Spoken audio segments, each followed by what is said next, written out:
Radio Show on the radio since 1977, celebrating 49 years on the radio on another very cold South Florida day. 42 degrees at my house this morning, wind chill in the 30s, 10 degrees warmer than yesterday about, but still freezing outside.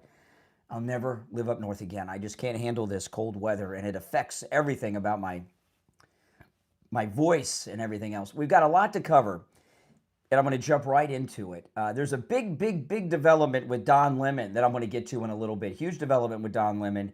There's an incredible new poll out that shows Trump with overwhelming support for the deportations we're going to get into, and a whole bunch more. But what I want to start with is Dan Bongino. Now, this second Trump administration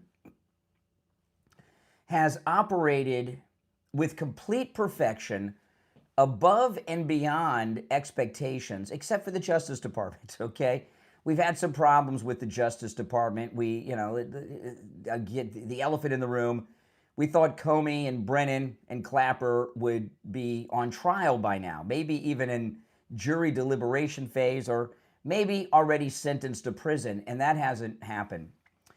And Dan Bongino's time as deputy director of the FBI was very controversial from the beginning when he did that interview with Kash Patel, and they were just, it all went downhill.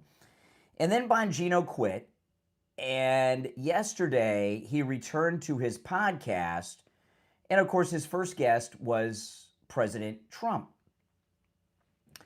And I did listen to the Trump interview that Dan Bongino did, and President Trump brought up some really good things, of which I'll play a clip or two from as the show goes on.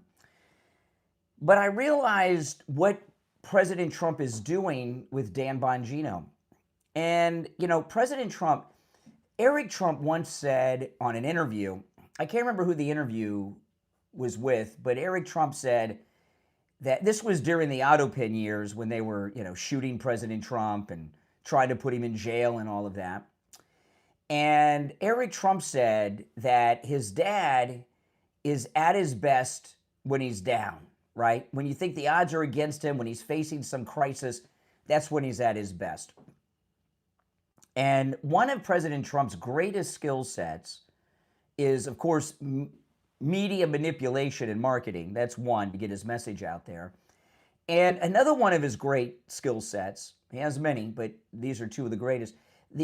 Another one of his incredible skill sets is to do what Eric Trump talked about. When the chips are down, when things aren't going the way that you want them to go, and there's a problem, he can take that problem and turn it into a positive. And that's what I believe President Trump has done with Dan Bongino. I have no doubt in my mind that Dan Bongino was frustrated. I mean, he was deputy director of the FBI, not the director, and certainly not the attorney general. So he did have to follow the lead of Kash Patel and Pam Bondi. So he's not as responsible for the lack of action over there as Pam Bondi and Kash are.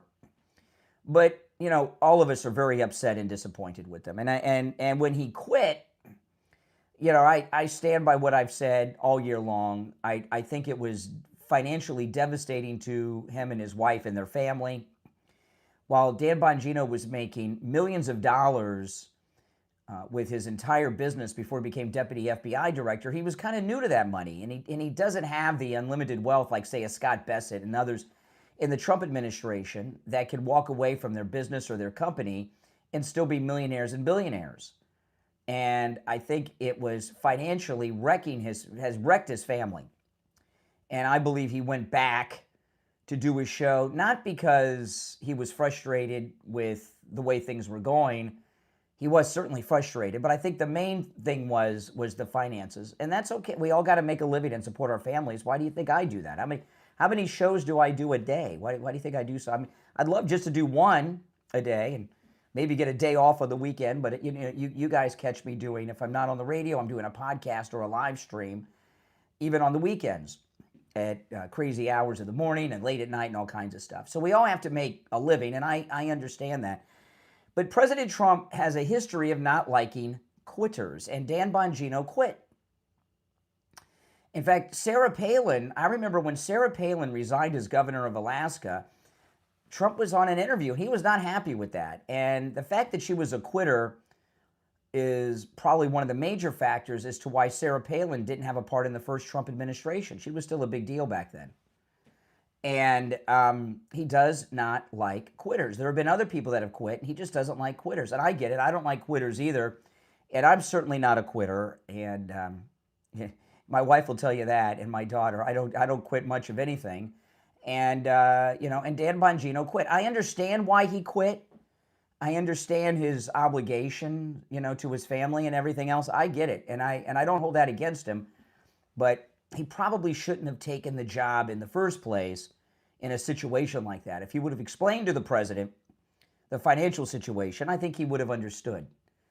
But he took the job, and I believe he should have stuck with it, at least until after the midterms. But he didn't. Anyway, so he's back. And I listened to the Trump portion of the Dan Bongino show yesterday. And President Trump did tell Dan Bongino he wasn't happy that he quit, but he is happy that he got his show back, right? He said, I wasn't happy that you quit, but I'm glad you got your show back.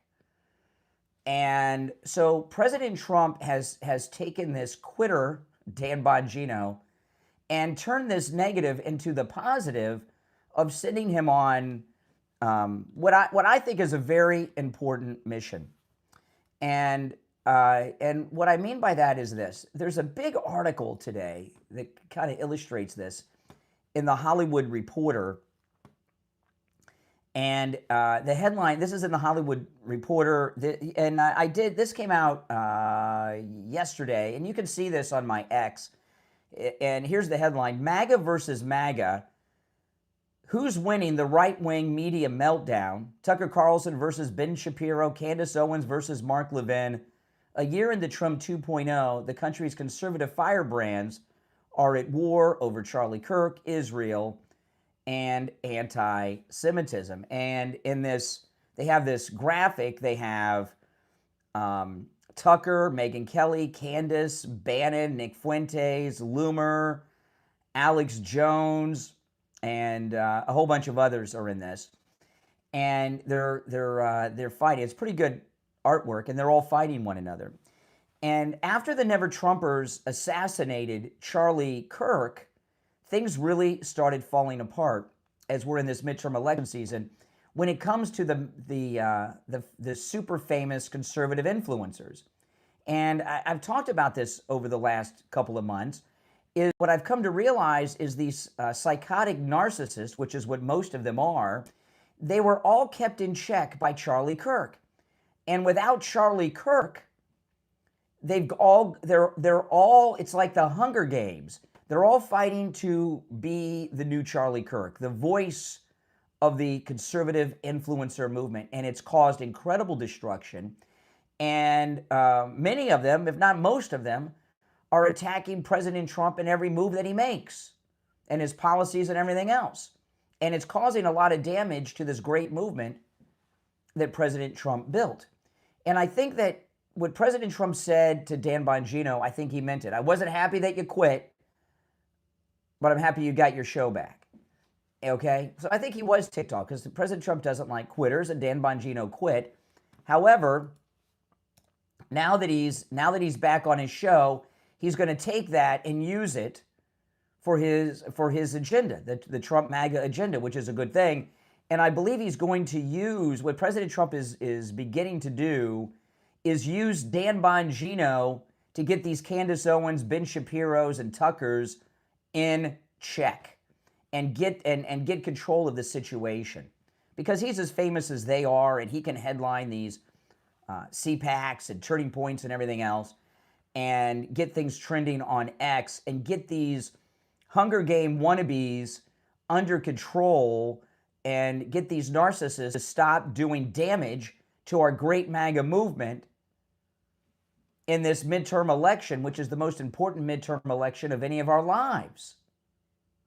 So while he's not happy, he was not happy with Dan Bongino quitting by what he said on the program yesterday, President Trump is going to use that, even though he's ticked about it, he's going to use that to get these conservative influencers wrangled in. And the ones that aren't wrangled in, they're going to be out, because my guess is Dan Bongino is going to spend a lot of his time, the ones that don't get back on board the Trump train, that he's going to spend a lot of time exposing them. And that's the mission that President Trump has Bongino on right now. And maybe that'll be a better mission than being deputy director of the FBI. All right. We're going to take our first break of the day. You're listening to Florida's longest running radio show, The Steve Kane Show, on the radio since 1977. If you have any thoughts on this, please feel free to call in. The number's toll-free, 888-465-2631. 888-465-2631. We'll be right back.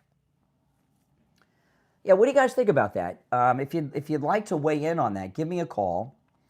But I think that's what the president's doing with Bongino now. And you know what? That's a very good use of Bongino. It certainly is a lot better than what Bongino has been doing. And let me just play a clip. Hold on. Let me pull this up, because this is a good clip.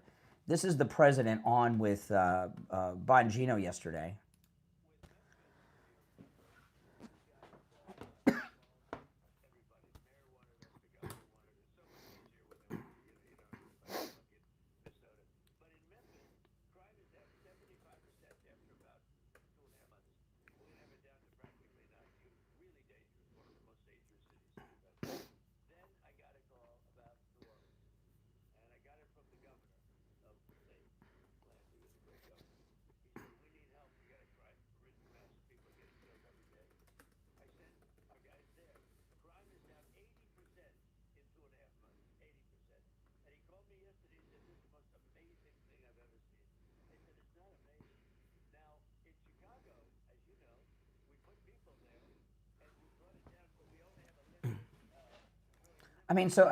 Listen to that. I mean, crime is down 80%.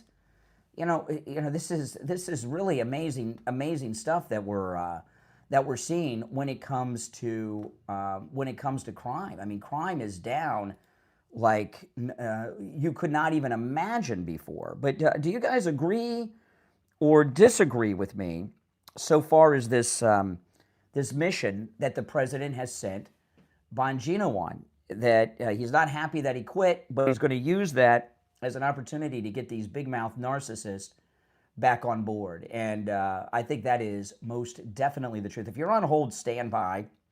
The number is toll-free, 888-465-2631. It's pinned in the live chat. We're still in radio station break for about 1 minute. And when we get back, I'm going to start moving into some other things. But and maybe Bongino can redeem himself for that. MAGA people, I think we've got good reason to be ticked off that we don't have the Brennans and the Comeys and the Clappers in jail. I mean, there's no getting around it. And I promise you, the president is more upset about it than even we are, because these are the people that have been after him. All right, stand by. I got a couple other stories I'm going to get into as well. I got a big thing on Don Lemon coming up as well, so don't go anywhere. All right, we got about 20 seconds.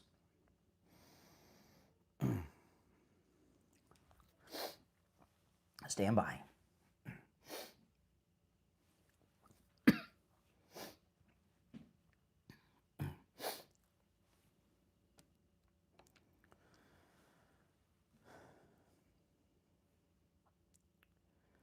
Welcome back, everyone. I'm Brian Craig. You're listening to The Steve Kane Show, Florida's longest running radio show.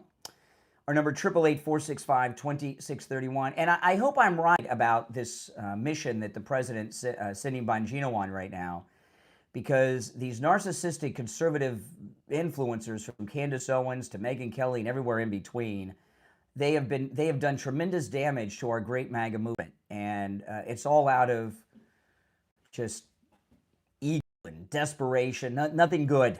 And Bongino can get them back on board. All right, so I will take some calls on this. I do have some other stories. I got to tell you, just on a personal note, I have had for the last 6 years an addiction to Starbucks coffee, and a lot of people give me a hard time about this. Oh, they're liberal. How could you support them? I'm addicted to coffee. I have worked early mornings my entire adult life. When I was a teenager and I was interning at radio stations, I would intern overnights, midnight and 3 a.m. and things like that. And so I've always had a lot of coffee. And then I started drinking the venti hot blonde Americano at Starbucks during the shutdown era because it's got all that espresso in it. And it's kept me going. And I hate it. Well, a new Dunkin' Donuts opened up in my neighborhood, and it's closer than the Starbucks. And I've not been to Dunkin' in years. And over the weekend, my wife said, well, why don't you start going to Dunkin' Donuts? And I said, well, they don't have the high caffeinated coffee that they have at Starbucks. And she pulled up the menu online and showed me. Sure enough, they do. It had been so long since I'd been to Dunkin' Donuts, which now calls themselves Dunkin', and I guess they dropped the donuts, but I'm still going to call them Dunkin' Donuts. I started on Friday. This was Saturday. My wife said, so I said, okay, I'll start it over the weekend, and I'll see if I have any withdrawals. So today is day 4. It's been so long since I've been to Dunkin' Donuts. They have changed their entire coffee menu, and they have an Americano. It has more caffeine in it. This is crazy. It has more caffeine in it than the one I've been getting at Starbucks, right? More caffeine than the one I've been getting at Starbucks. It's tastes better, and it's about half the price. Now, this is not a commercial for Dunkin' Donuts, although maybe Dunkin' Donuts should be advertising on our radio stations because, oh my goodness, Dunkin' Donuts is going to cut in half what I spend every month on coffee. And they'll get me away from the liberal Starbucks. And I'll tell you another thing. I've been going there since Saturday, and when I go to Starbucks, I hide my Trump gear because the Starbucks I used to go to, they started giving me decaf. I know they would deny it, but I could tell because I would get the coffee and I would get the caffeine withdrawals. And I knew it was decaf. And I took it in, and now, no, it's regular. They were lying to me because they knew I was MAGA. So I've been kind of undercover MAGA at this other Starbucks. And but since I went to Dunkin' Donuts, I said, you know what, I'm not gonna do that. And I've been going in there with my MAGA hat, my MAGA shirts, my MAGA sweatshirts, and everything. It's been 4 days, and they're just starting to get to know me. The coffee's better. It has more caffeine in it. And it's about half the price. So it sounds like, what do they say? The world runs on Dunkin'. Well, I'll be running on Dunkin', and so that's good. And believe me, I'm not going to tell you how much I've been spending on coffee every month or a year because I'm embarrassed. So cutting my coffee expense in half every month is it's a lot of money. It's not a couple pennies. All right, anyway, enough of my coffee. And those of you out there that have been giving me a hard time over the years for going to Starbucks, and I'm telling you, I'm addicted to caffeine like Hunter Biden is addicted to crack and Ukrainian and Russian hookers. I'd love to give it up. I don't know how, and I found out courtesy of Dunkin' Donuts. All right, let's go to the phones, 888-465-2631. You're on the air. What's your name? Where are you calling from? Hey, Brian from Georgia. Hey, Georgia, what's on your mind? Hey, so I've been reading a lot of books on the revolution, the first revolution, and man. When you say the first revolution, what is you're talking about? The American Revolution? Yeah. And what do you consider to be the second revolution? Don't tell me the Civil War. Currently, we're fighting for. Honestly, all of our freedom.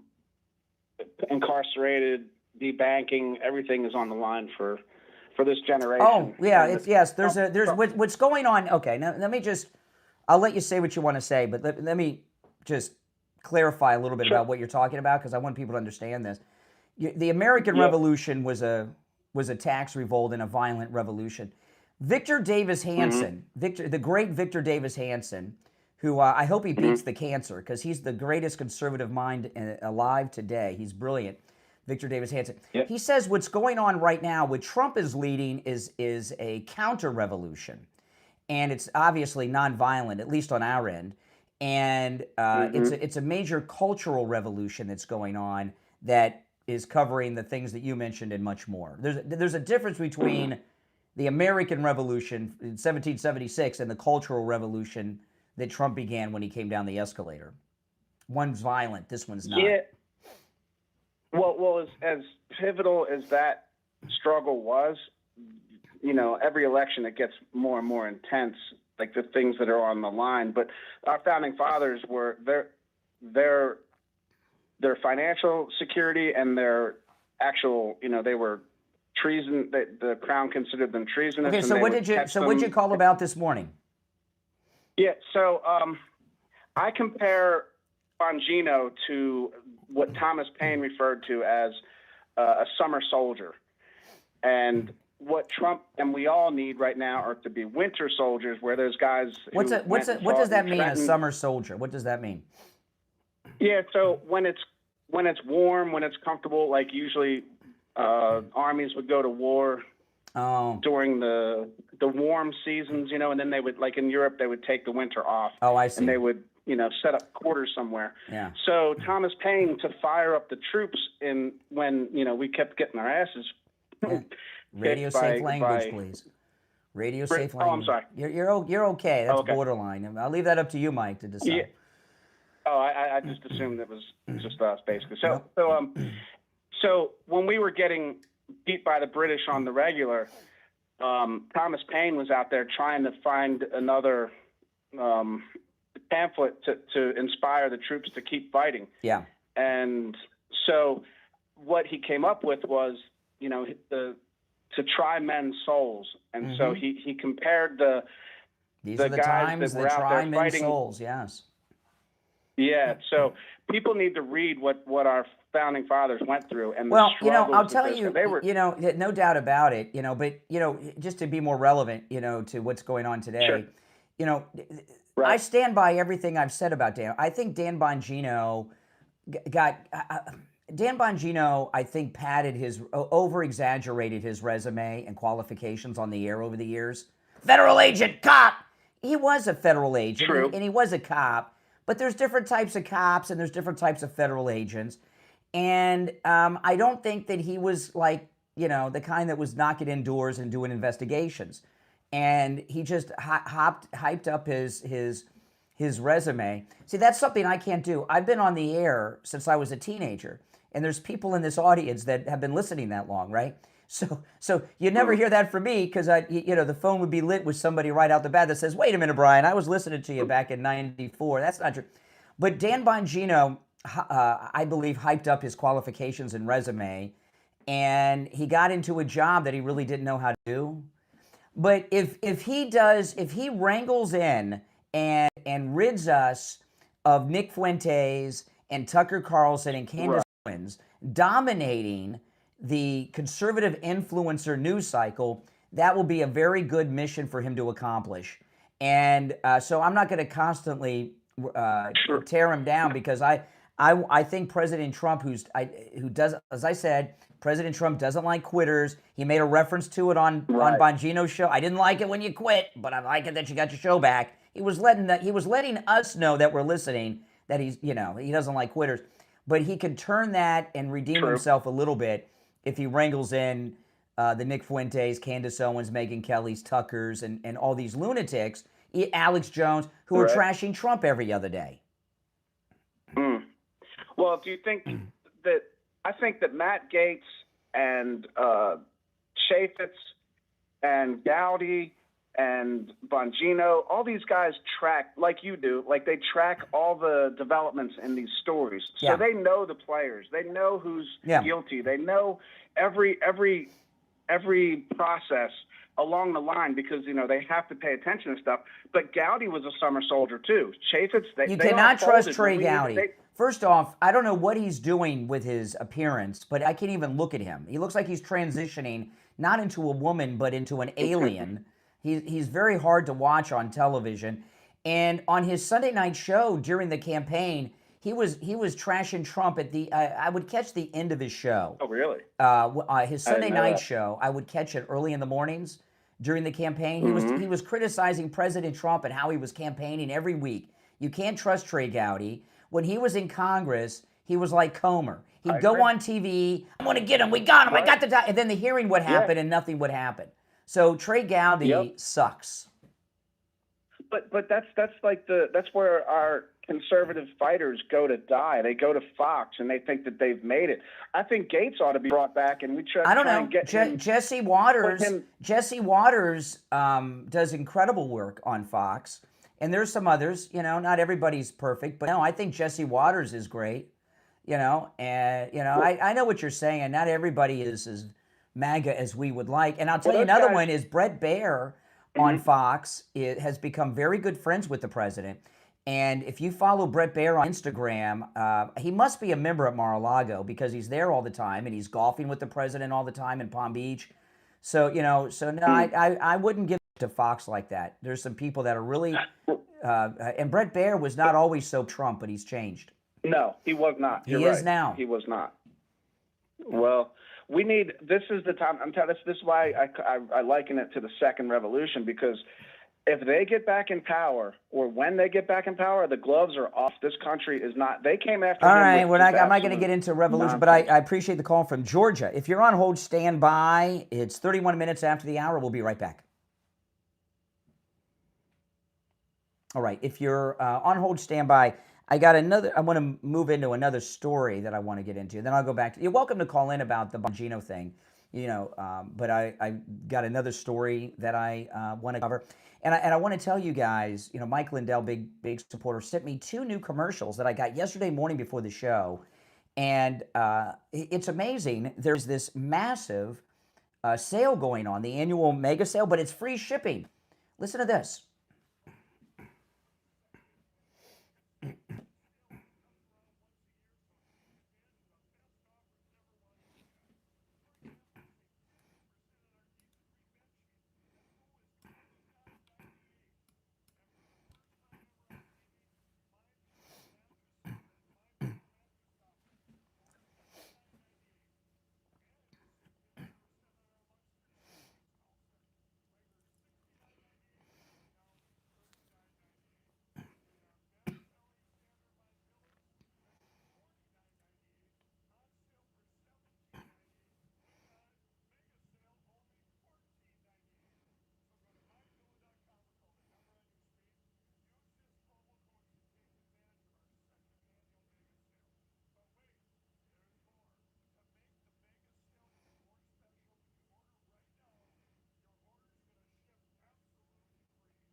Yeah, so it's free shipping. And by the way, there's a big sale on the mattress toppers and everything as well. And that is free shipping too. So this is something that does not come around very often. And you want to take advantage of it. And I was in shock. So it's free shipping. And you can, of course, let me see when we're coming back. Okay. Okay, yeah, got about 90 seconds till we're back. It's free shipping, but it's also free shipping on the mattresses. If you use our promo code KANE at checkout, KANE, at checkout at mypillow.com, free shipping. My wife ordered some new sheets. In one of our guest rooms, we got a new bed. She ordered new sheets for it with this deal. And you can also order by phone, toll-free, 1-800-716-4879, 1-800-716-4879, and it's free shipping with our promo code. So promo code KANE at checkout, KANE. Go there and order. And this free shipping does not come around often, and I don't think we've had it for a year. So take advantage of it. You'll hear me talking a lot about it this week because it will end without notice. In fact, when they sent me these ads, I got them yesterday morning, right before I went on the air. I didn't even know they had the free shipping offer back. They didn't tell me. And then yesterday they said it will end without notice because I asked them when it's going to end. Okay, we've got less than a minute. And we'll be back. Stand by. If you're on hold, hang in there. If you want to call in, the number is pinned in the live chat. 888-465-2631. 888-465-2631. We do got to get control of these out-of-control influencers, right? We just really have to get them under control. They're doing so much damage, and hopefully Bongino will be able to wrangle them in, right? All right, we've got 15 seconds. Stand by.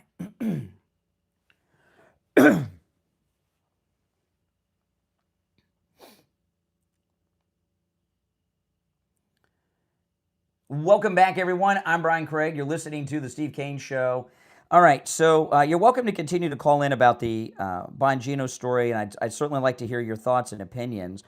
Coming up, I've got something new on Don Lemon that I'm going to get to in a little bit. But there's a new poll that I just saw this morning. Let me pull this up. This is an absolutely amazing poll.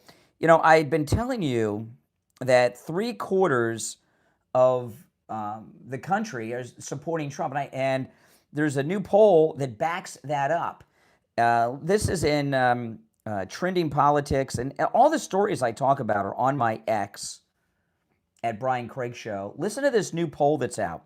A new national survey is dealing a major blow to the Democratic Party's immigration messaging and reinforcing President Donald Trump's long-held position on border enforcement and deportation.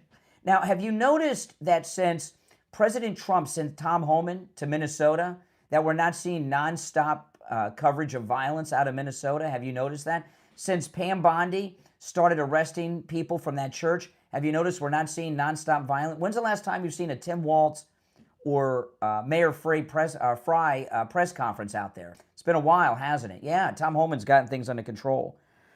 Again, this story is at Trending Politics. It's also on my X at Brian Craig Show. The poll finds overwhelming public support for enforcing immigration law, deporting those in the country illegally, and allowing immigration and customs enforcement to do its job. The results directly contradict years of media and Democratic claims that deportation is unpopular or extreme. Now listen to this. According to the survey, nearly 3/4 of voters, remember I was telling you this yesterday, according to the survey, nearly 3/4 of voters, 73%, say entering the United States without legal permission is breaking the law. 73% say entering the country without permission is breaking the law. Can we round that up to 3/4? 73%. Can we round that up to 75? By a 2-to-1 margin, 61% to 34%, voters support deporting those who are in the country illegally.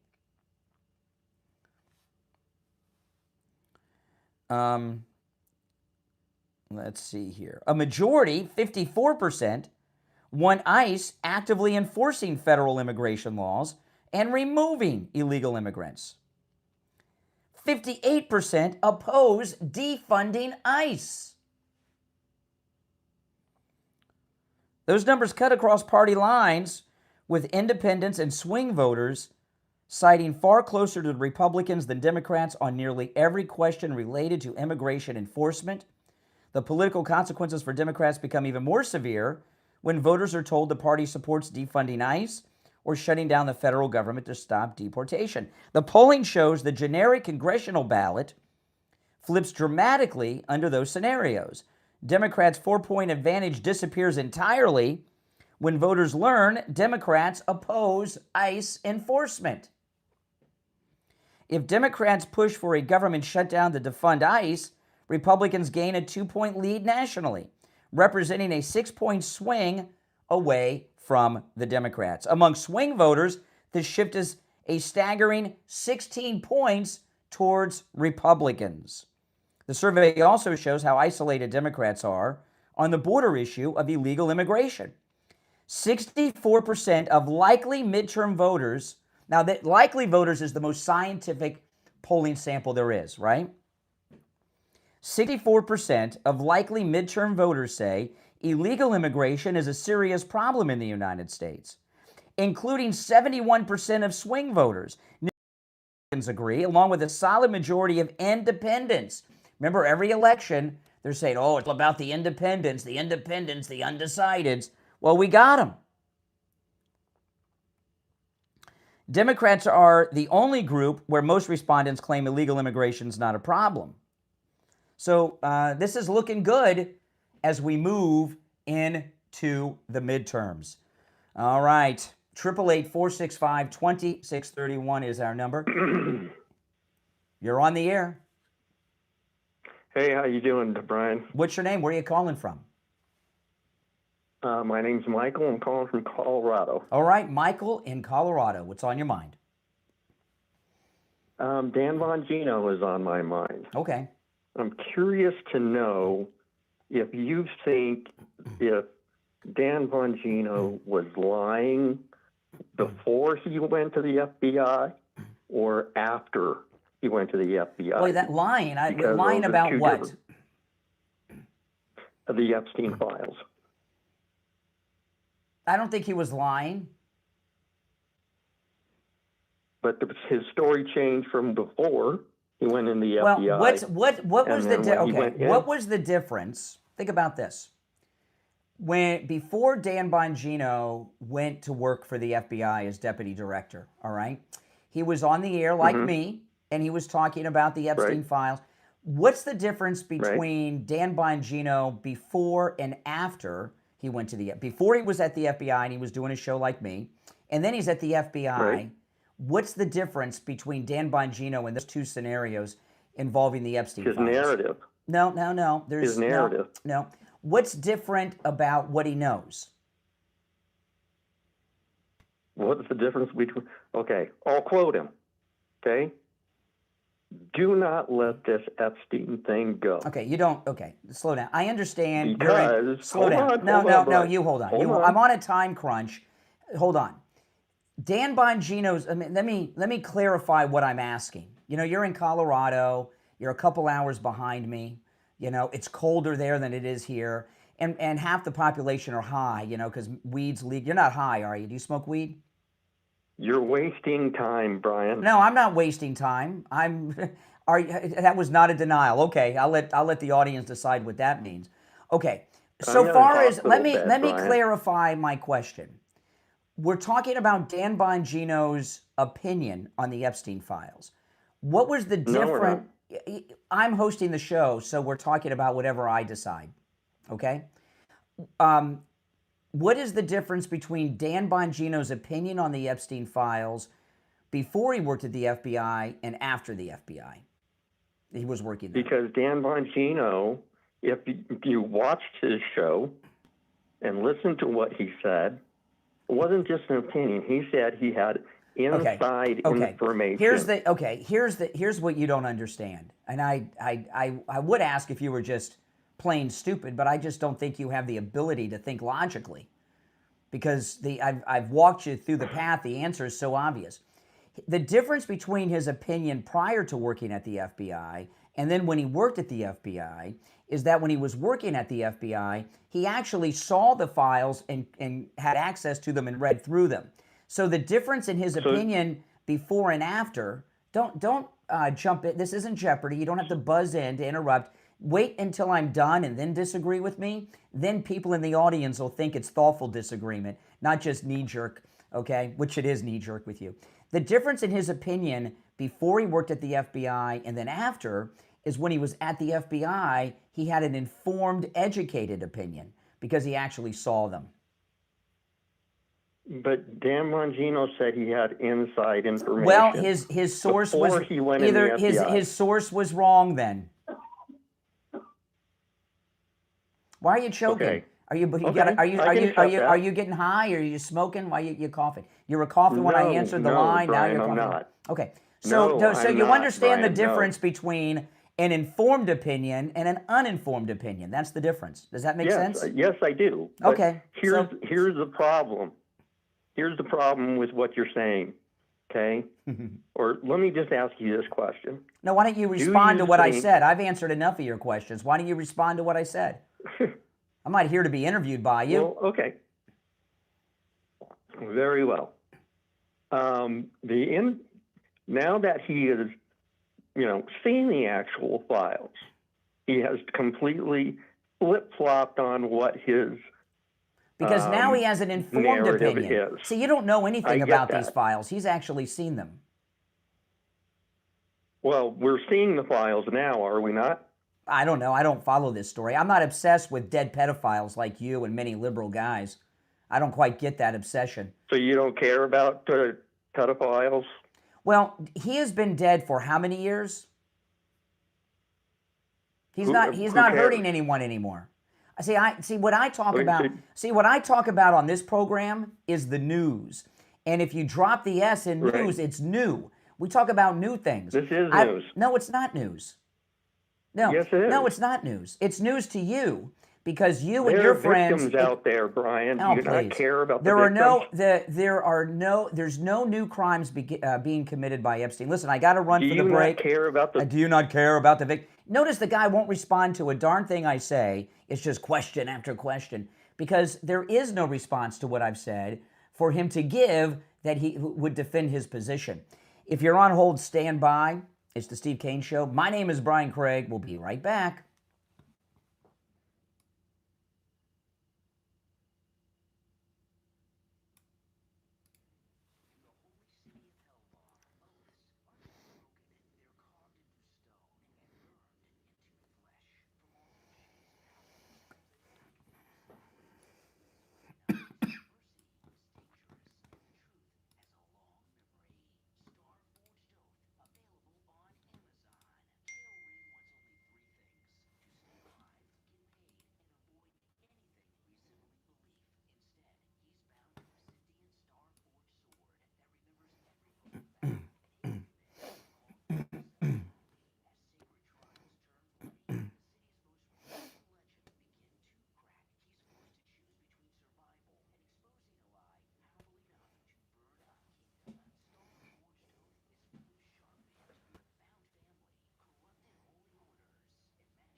Yeah, wow. See, I told you, free shipping even on the mattresses and the mattress toppers. And, I have that mattress and also the 3-inch MyPillow mattress topper. All the mattress toppers are great. But that 3-inch MyPillow mattress topper is life-changing. I'm going to talk about it later on the program. All right, we've got 1 minute until we're back. If you're on hold, stand by. All right. Less than a minute and we'll be back. If you want to call in, the number is pinned in the live chat, 888-465-2631, 888-465-2631. All right.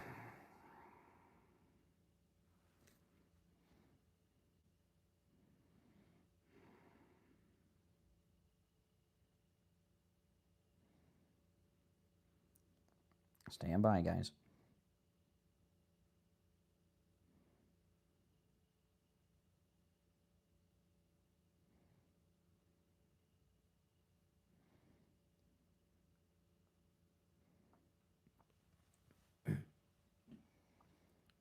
Ten seconds.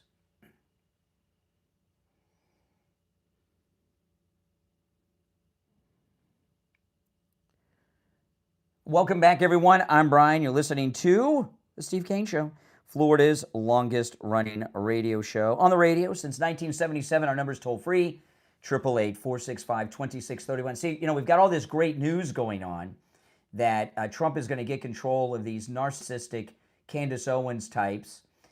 Through Bongino, 73% of Americans agree that illegals are illegals.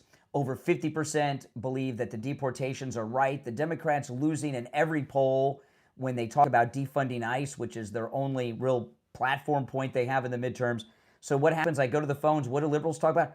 Oh, the Epstein files. That's always their go-to distraction, isn't it? You're on the air. What's your name? Where are you calling from? My name is Chris Howard. We only need first names. Where are you calling from, Chris? I'm calling from Arkansas. Okay. I had called you a few months ago to make you aware of a case here in Arkansas, the Aaron Spencer case. Yeah, but I don't want to get into that today. It's not open phones today. I don't want to talk. You got to talk about what I'm talking about today. Open phones is on Friday. Open MAGA Mike Friday. Okay. All right. You'll call back Friday. Well, yeah, I'll call back Friday. Friday's open phones on Friday. All right, you're on the air. What's your name? Where are you calling from? You're on the air. Once, twice. All right, you missed your chance. The rest of you on hold, stand by. This is really a great thing that's going on here. Don Lemon is doing himself in. And, I told you guys yesterday, and I was talking about this over the weekend on my podcast and on YouTube. Those are the guys that watch me there. You all should watch me on YouTube, Brian Craig Show on YouTube. And, of course, my podcast is available wherever you get podcasts. Just search for The Brian Craig Show. I told you guys that Don Lemon, after this arrest of his, what's going to do him in is he cannot keep his mouth shut. It's not just that he's an arrogant narcissist. It's that he can't stop talking. And this is his boat coming in. Okay? He thinks this is going to be what makes him a big new media star. And, he was arrested under very serious charges, right? This Anti-Klan Act is a domestic terrorism charge that he's facing. He'd go to prison for a long time for these things. Pam Bondi said on Fox last night they've made 2 more arrests in the church break-in that Don Lemon was a part of. And she said they're going to arrest everyone who went into that church. And, when you're arrested and they Mirandize you, you have a right to remain silent. Anything you say can and will be used against you in a court of law.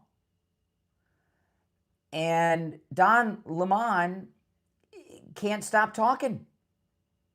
Can't stop talking.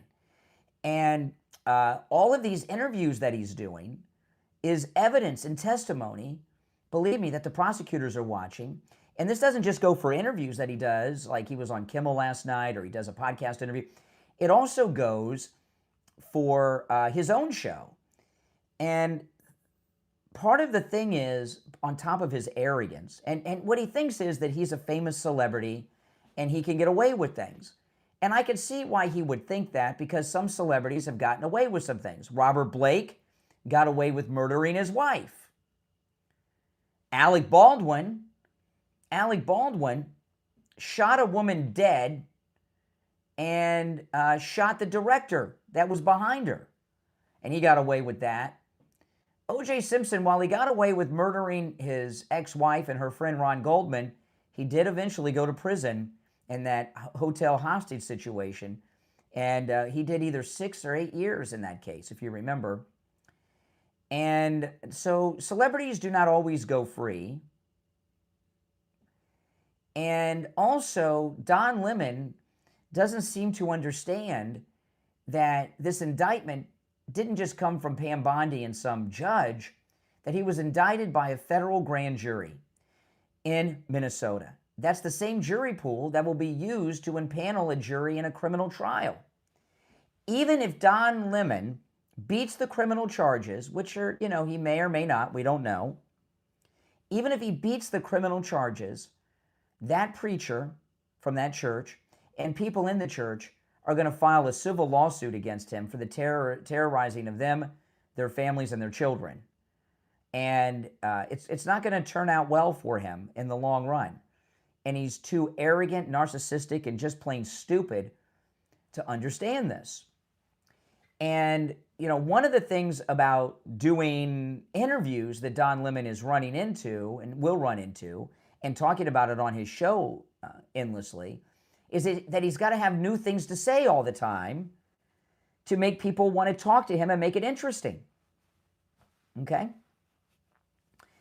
And one of the things we have with Don Lemon and his crime that we didn't have with OJ, we didn't even get this, believe it or not, I was shocked, from Alec Baldwin. We didn't get this from Robert Blake. We didn't get this from Robert Wagner either in the Natalie Wood mystery. Is we didn't have videotape of before, during, and after the crime. And Don Lemon hosted a documentary of his own federal crimes. Before, during the planning stages, when they hatched the plan and organized it, while they did it, and after. So he doesn't understand. And after the top of the hour break, I'm going to share with you a clip of Don Lemon yesterday that shows how just stupid this guy is, but you'll love it. All right, let's take some more calls before the top of the hour. You're on the air. What's your name? Where are you calling from? Hey, buddy, Brad Craig. Yes. My name's Sean. I'm just calling in just to say I agree with everything you say. Well, that's good, Sean. I appreciate it. You've got good opinions then if you agree with everything I say. Thank you very much, Sean. So I'll play this when we get back from the top of the hour break. But this is what I mean. He's right out the gate, and he's already testifying against himself in federal court. This guy is so... He's one of the... Most criminals are stupid, okay? Don Lemon is not alone. Most criminals are stupid. That's why they get caught, and they talk too much. I love watching true crime on ID. I always have loved true crime, and my wife and I, when we're looking to escape, we watch true crime. And my favorite true crimes are when you get to see the interviews with them in the interrogation rooms. And it's amazing to me how many of these murderers they have no evidence on, and they talk too much, and they get themselves jammed up because they unknowingly talk, and they think they're smarter than the cops. Don Lemon is not a sane person. He's not just a narcissist. He's a crazy man. He thinks he's smarter than the cops, the feds. He thinks he's smarter than the federal prosecutors, and he thinks he's smarter than everyone. And like these psychotics that I see on ID in the interrogation room, and they can't stop talking. And without any evidence, people end up going to prison because they incriminate themselves in these interrogations. So I'll play this Jimmy Kimmel clip after the top of the hour break. You won't want to miss this. I want to talk about Mike Lindell and MyPillow. Oh my goodness, guys. Two big sales going on. The annual mega sale where you're getting huge discounts on all of the top MyPillow products. The Giza sheets, the towels, but the mattresses, the mattress toppers, the pillows. And guess what? It's free shipping with our promo code Kane at checkout, Kane. Free shipping on everything. Free shipping. This is a once-in-a-year thing. Free shipping. Mike Lindell, they sent me the information on this yesterday morning, and they left out the part that it was free shipping. And it is free shipping and on all these great products. So this is the time to load up. You still have time to do some shopping for Valentine's Day, but load up. My wife did some ordering for our guest room. We got a new bed because it's free shipping with our promo code Kane at checkout, Kane. And that goes for everything, the towels, the sheets, the pillows, the mattresses, and the mattress toppers. And I want to talk about the 3-inch MyPillow mattress topper because free shipping right now. Out of all of the products, after the pillow, the 3-inch MyPillow mattress topper was life-changing. I got that on a Saturday. I put it on my bed. I woke up on Sunday morning, the sun was out. I never wake up with the sun out. I always wake up early until I got the MyPillow mattress topper. It turns your entire bed into a big MyPillow, and it's free shipping on all these items right now at MyPillow.com. When you use our promo code Kane at checkout, Kane, at checkout at MyPillow.com. You can also order by phone, 1-800-716-4545, 1-800-716-4879. 1-800-716-4879. Free shipping on all these specials with the promo code KANE, K-A-N-E. All right, 1 hour down, 2 to go. We'll take our break for the top of the hour. We'll be back with your calls and more after this. All right, guys, stay tuned. We'll be right back and covering all this stuff.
All right, we will be back shortly, guys. We're still in radio station break, so stand by.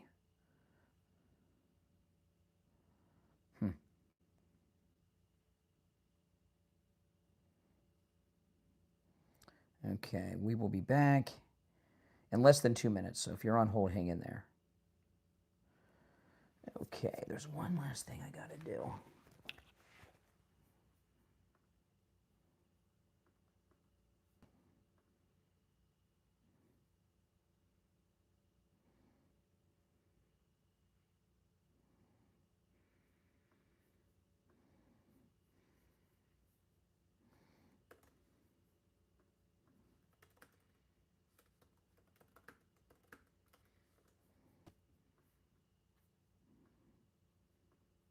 Hold on, guys. Just about a minute, we'll be back.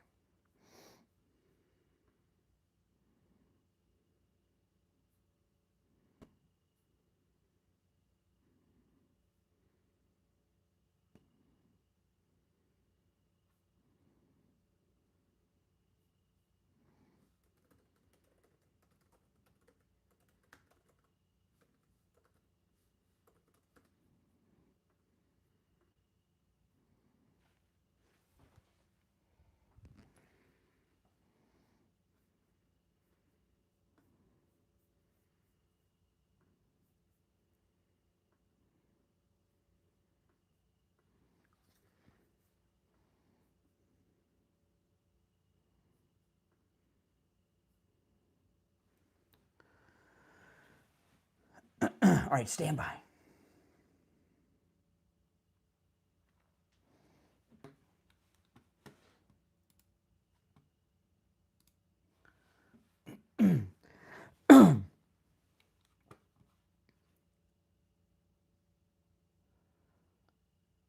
All right, the second hour has begun. You're listening to the Steve Kane Show, Florida's longest running radio show. My name is Brian, and this not only is the longest running radio show in the state of Florida, but this is where MAGA comes to talk. So I was telling you before the break that Don Lemon can't keep his mouth shut. and he's going around incriminating himself. In fact, he's doing so many interviews, I wonder if he could take the Fifth Amendment and avoid testifying or not. But the fact that he's been arrested and he's doing all of these interviews, does that vacate his Fifth Amendment privilege? I don't know, but I want to play this one clip. This is Don Lemon on Jimmy Kimmel, and he's detailing the arrest. Listen to this.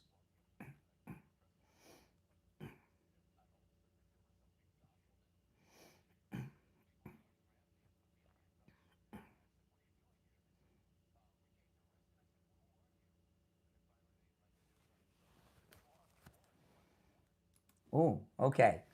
So this is after. Now, I understand if you get jumped in the hallway going to your hotel room, you might say, "Who are you?" They identified themselves as FBI. And look what Don Lemon did. He immediately started challenging them. Well, where's your warrant? Don't you know who I am? I'm Don Lemon. Where's your warrant? Isn't that crazy? He's obstructing justice and resisting arrest after they've identified themselves. So let me go back.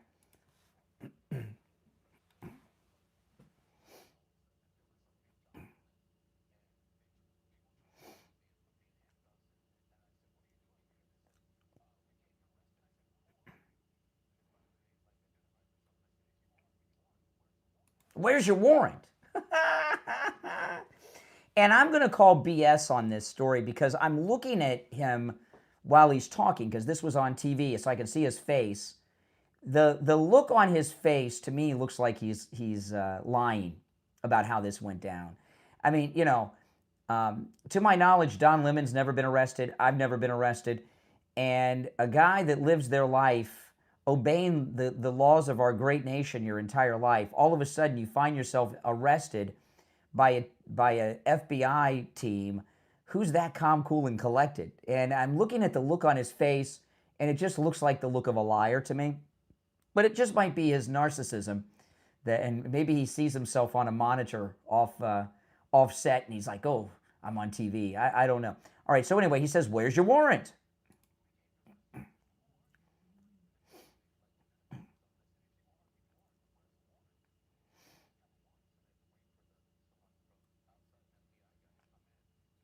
Hear the audience, oh. You hear that person, oh, like how dare they come without the warrant. They had a warrant. They had an indictment from a federal grand jury in Minnesota.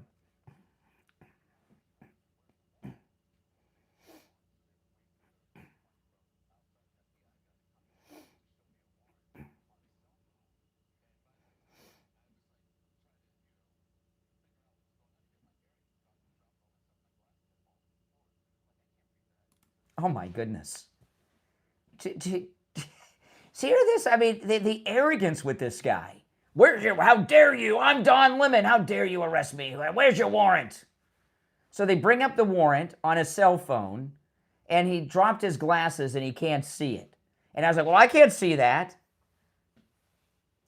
Now, I'll play the rest of this, but I got a couple questions for you guys.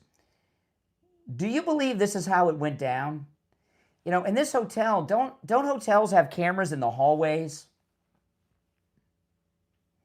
I'd love to see the hallway cameras to find out if this is how it went down. I cannot imagine me getting arrested like this and being hostile to who was arresting me. I'd be very worried. Not this guy. Oh, I can't. Where's your warrant? Oh, that, you expect me to read that? I can't read that. It's too small. So my question is, do you think that's how he really behaved? Do you think he's completely lying to make himself look good? Or do you think that he is so crazy that he did behave that way? You know, Don Lemon here might be going for the insanity defense because he sounds nuts.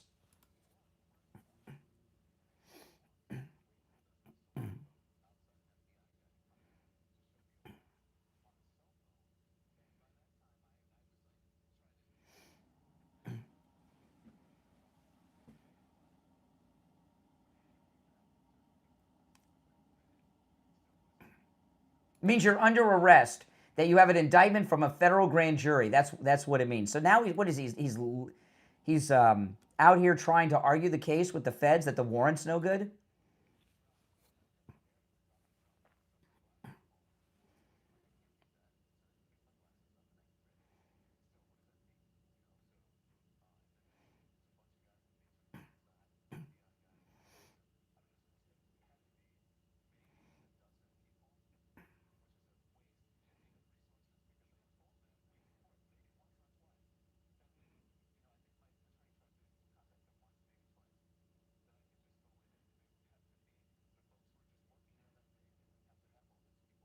Oh, wow. So he was negotiating a surrender with his lawyer, and they said no. Why should they let him walk in like he's king of the world and owns the joint? No.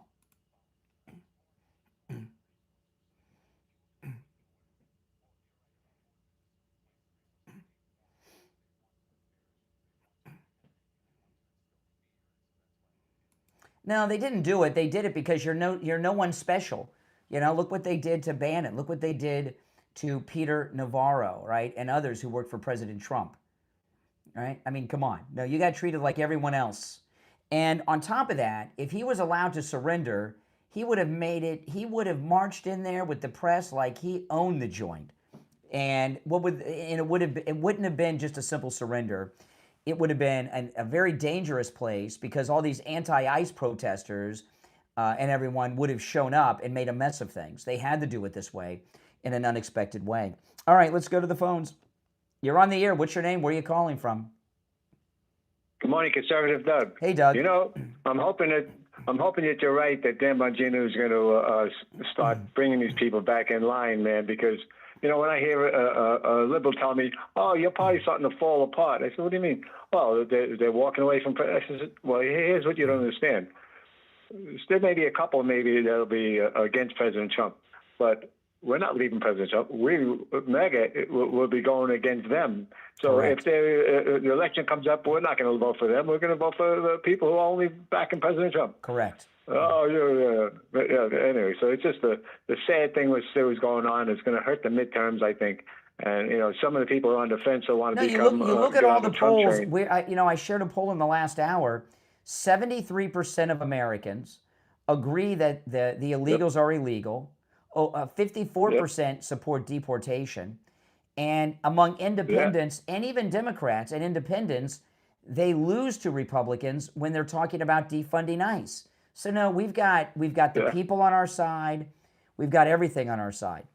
I'm not worried. I'm not worried. I think we're going to still maintain the lead, but I think the lead would be cut down a little bit because some of these people are on the fence. They're going to be like, well, the Democrats are almost as bad as I don't care. Republicans. As long as we win, I don't care how big the lead is. As long as we win, and we are way ahead. If we have a massive voter turnout and swamp them at the polls, we will win in a landslide. I'm hoping that this infighting is not going to turn up some of our voters. Well, if you notice, the infighting isn't getting all the heat too much anymore. It's kind of disappeared from the news. Yeah. And I promise you that Bongino will be, when these people start acting up, Bongino's going to take them to the woodshed. I certainly hope so, man. That's going to be. I'm looking forward to it. I'm thinking maybe, you know, do you think this could be the whole plan from the beginning? That Trump said, "Look, we got to get somebody back out on the media." That's 100%. No. I was talking about this earlier. When President Trump was Bongino's first guest, and President Trump said in that interview, go back and watch it. He said, "I didn't like it when you quit, but I like it that you got your show back." President Trump doesn't like quitters. Yeah. But he's taken this quitter and he's using him in a positive way now. I'm certainly looking forward to that because Bongino was always on 100% on the Trump train. And we'll soon see. This is going to be great. All right. Appreciate the call, Doug. Take care. If you're on hold, stand by. We'll be right back.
All right, we are still in radio station break. We'll be back in about 90 seconds.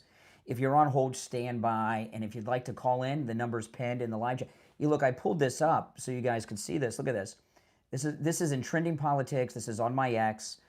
73% say entering the United States without legal permission is breaking the law. By a 2-to-1 margin, 61% to 34%, voters support deporting those who are in the country illegally. So we got 61% who want to deport. 73% say entering the country without legal permission is breaking the law. So we've got everything on our side. We're the ones that are winning. Make no mistake about it. Just over a minute, and we'll be back. I know that's an inconvenient truth that the left don't want you to know about, but it is the truth. If you're new, make sure you subscribe. This is where MAGA comes to talk. We'll be back in 1 minute. 1 minute. You know, of the others that don't agree that it's breaking the law, the rest of them either don't know what breaking the law is or they just don't care, right? But we've got 73%, and that's pretty darn good, I think, don't you? Absolutely. All right, we've got about 40 seconds. Stand by.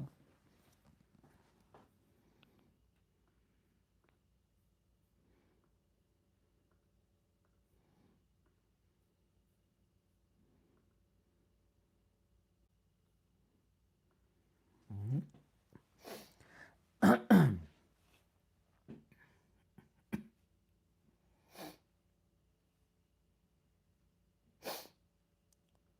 10 seconds.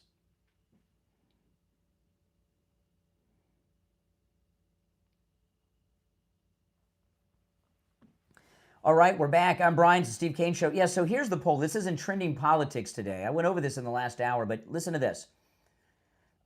Nearly 3/4 of voters, 73% say entering the United States without legal permission is breaking the law. So we're 2 points shy of 3/4 of voters agreeing that the illegals have broken the law. And listen to this. By a 2-to-1 margin, 61% to 34%, voters support deporting those who are in the country illegally. That's amazing. A majority, 54%, want ICE actively enforcing federal immigration laws and removing illegals. And 58% oppose defunding ICE. So who's on the winning side? You're on the air. What's your name? Where are you calling from? Hey, Brian. This is Sloan again. We got disconnected earlier. It's one call per show, but you're new, so I'll give you a break this one time. One call per show. I got disconnected by call from Cincinnati. But anyway, the thing is between the leftists like Don Lemon, they try to use their influence so that they could be able to do what they want to do. But they don't realize this is about power. Power is the reason why Trump, Elon Musk, Epstein, and all these Putin, they can touch you little kids. No, give me a break. See, one call per show. You got two. Don't call back, all right? Oh, my goodness. Keep your fantasies. And by the way, you should watch your mouth. You can get sued by the president for saying such slanderous things. You know, this is, the go-to. The go-to when we're winning is Epstein. That's their distraction. Pretty pathetic. You're on the air. What's your name? Where are you calling from? Hey, Brian. Good morning. Larry. Yeah, Larry. Where are you calling from? Yeah, I'm calling from Pembroke Pines. All right. What's up, Larry in Pembroke? Oh, hold on, Larry. My phones are ringing off the hook. Hold on. All right. All right, Larry, go ahead. From Pembroke Pines. Yeah. Hey, I find it hilarious that Don Lemon says that they've wasted all these resources by sending 12 federal agents. What exactly are they doing when these sanctuary cities release these illegal aliens that are in jail already? Then they release them out in the community because they won't turn them over to the federal agents. Yeah, good question. Wouldn't you call that a waste?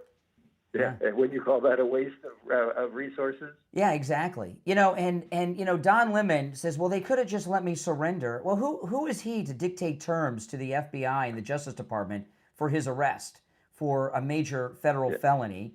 And on top of that, he would have made it he's upset he couldn't make it a big media event.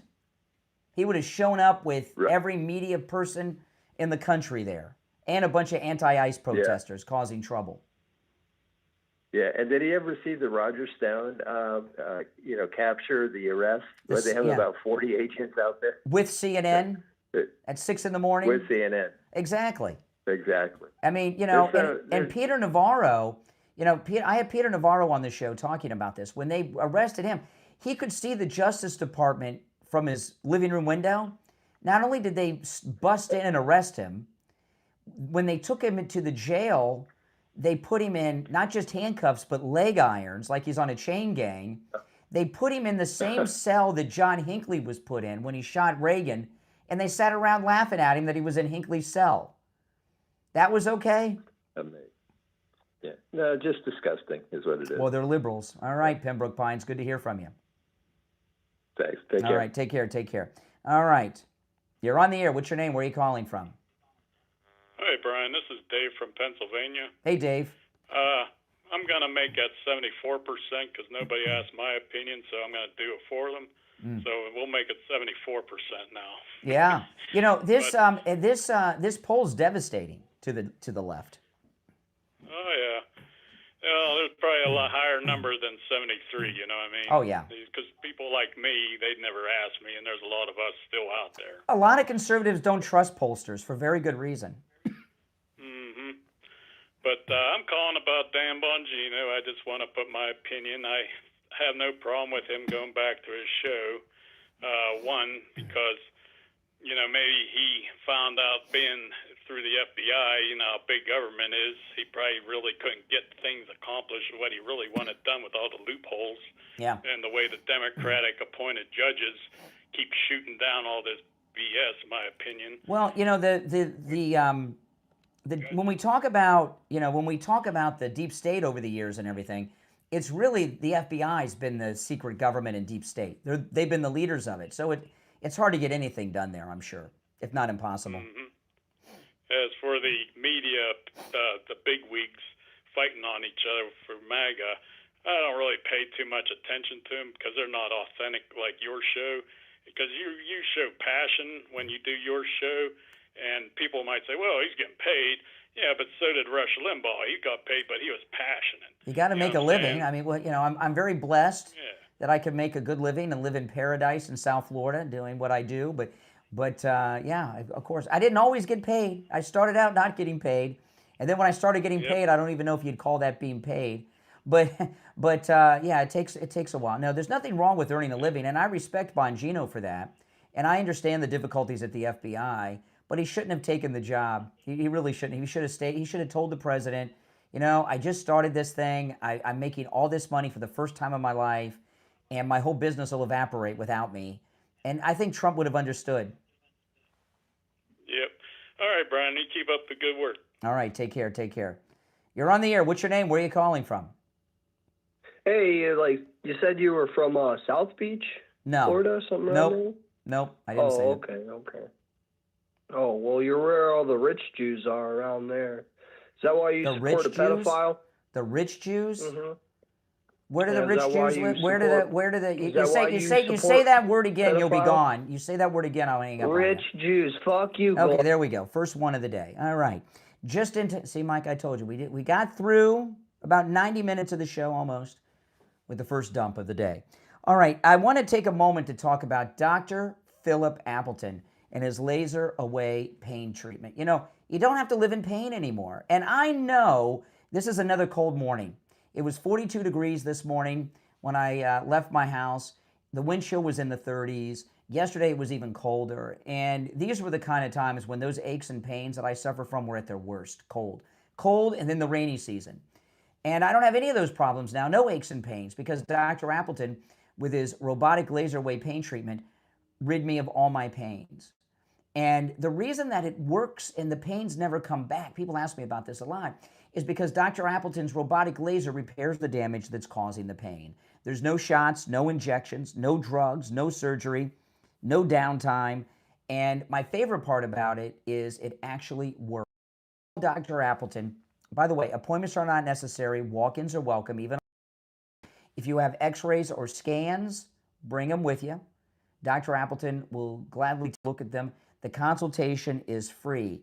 Stop living in pain. You do not have to live in pain any longer. This is Dr. Appleton's number, 954-973-0710. 954-973-0710.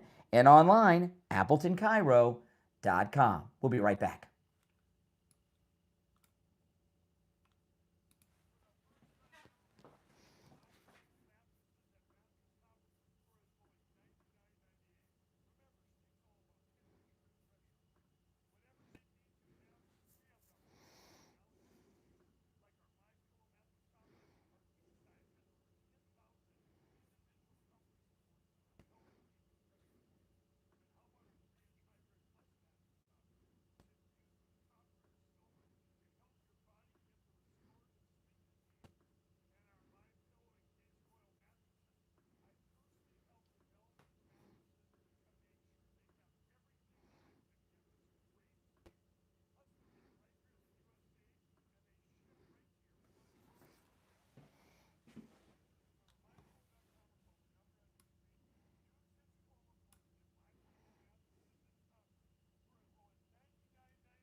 All right, we will be back in less than 30 seconds.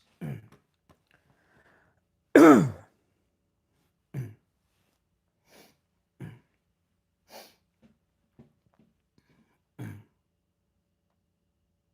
seconds.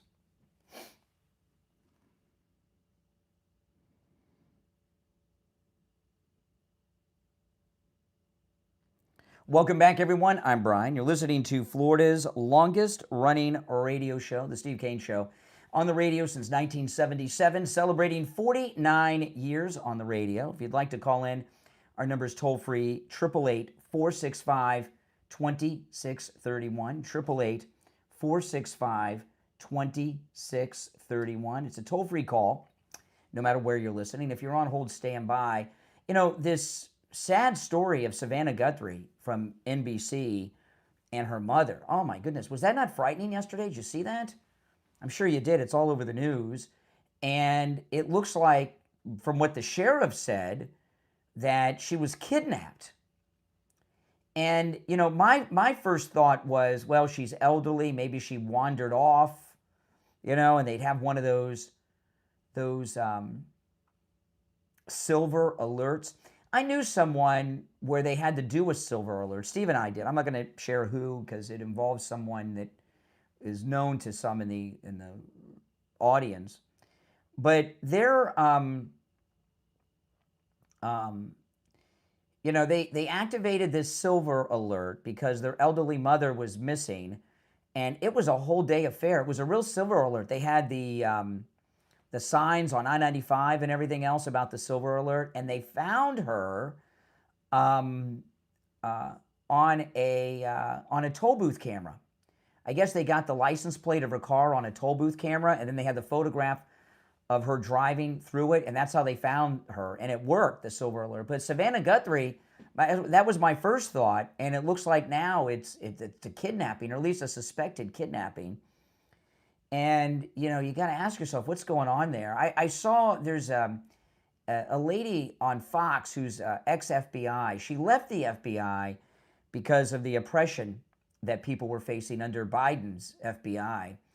And I've seen her a couple of times on there giving analysis on different things, and she's very good. And she was talking about this Savannah Guthrie mother kidnapping. At least it's a suspected kidnapping based on the sheriff in his press conference yesterday, which was really just terrifying. We all have mothers. I mean, you know, wives and kids. It's a nightmare. And the FBI analyst on Fox last night said, with a situation like this, it's like a revenge thing. Somebody close. You know, a lot of these kidnappings and things, it's sexual in nature or something like this. This is an old lady, so you don't have any of that. And you got to wonder if it's personal, which with somebody that age you would think. If this is a kidnapping, as they are reporting, is the belief, you really have to be a special kind of stupid to kidnap someone whose daughter is one of the most famous women in America. Because you know the entire media are going to be looking into this. So when we get this story out of what actually happened, I hope they find the mother alive and well. That would be the hope. But, you know, it's really, I cannot imagine what Savannah Guthrie's going through. And, you know, on top of that, you know, you got to wonder, this is where my head would be. I'd be freaking out as anybody would, right? If your mother was kidnapped like this, God forbid. Don't you wonder if all the publicity makes it worse? Meaning, you know, does the person could do one of two things, right? There's so much attention. Well, I guess they could do one of three things. But no matter what they do, they panic because they know the level of attention. And I saw some of the footage. This is in Arizona. I mean, they've got the helicopters out. They've got everything going on.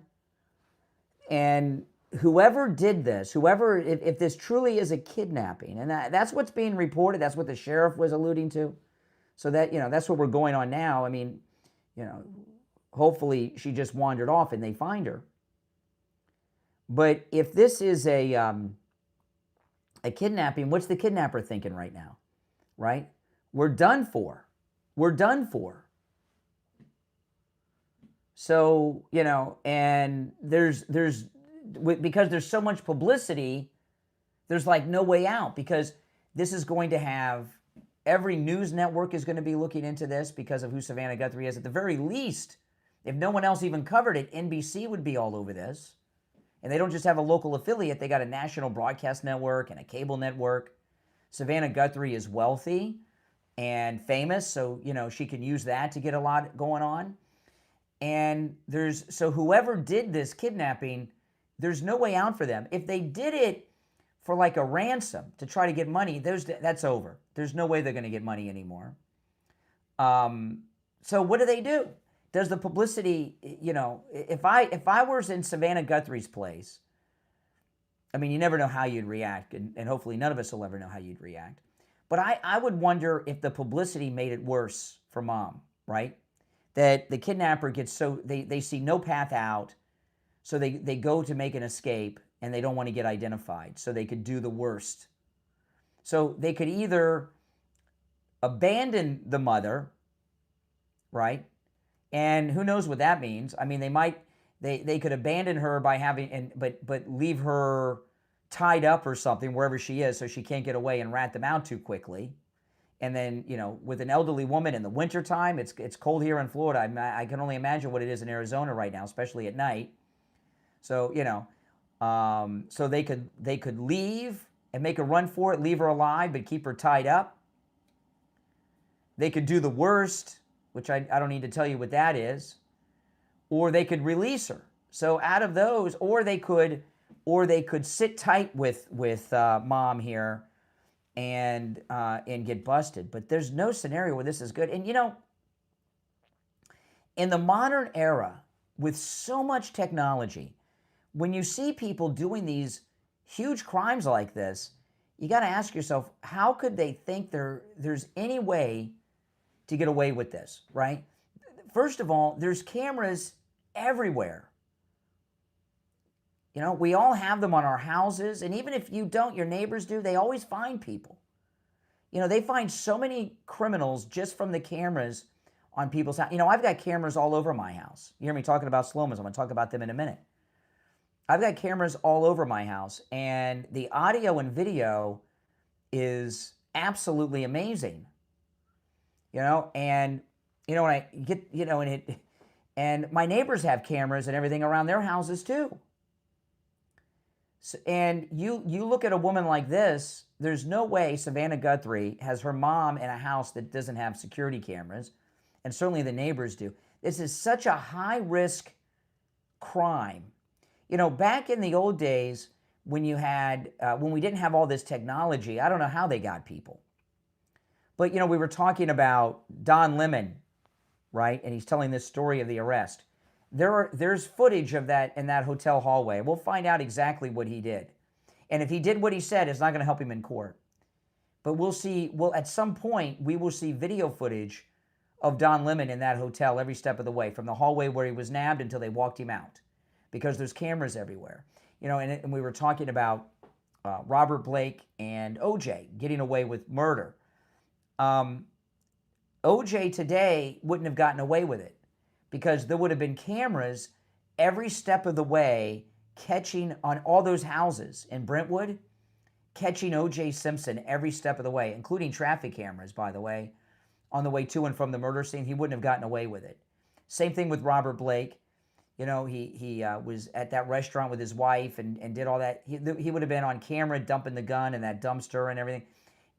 Getting away with crime is so difficult today because there's cameras everywhere. And they're not those old grainy cameras. They're like high definition 4K, 5K. It amazes me the quality of my cameras that I have. Not only can I watch them on my phone or something, I pull them up on any TV in my house. And sometimes we just pull them, it's relaxing.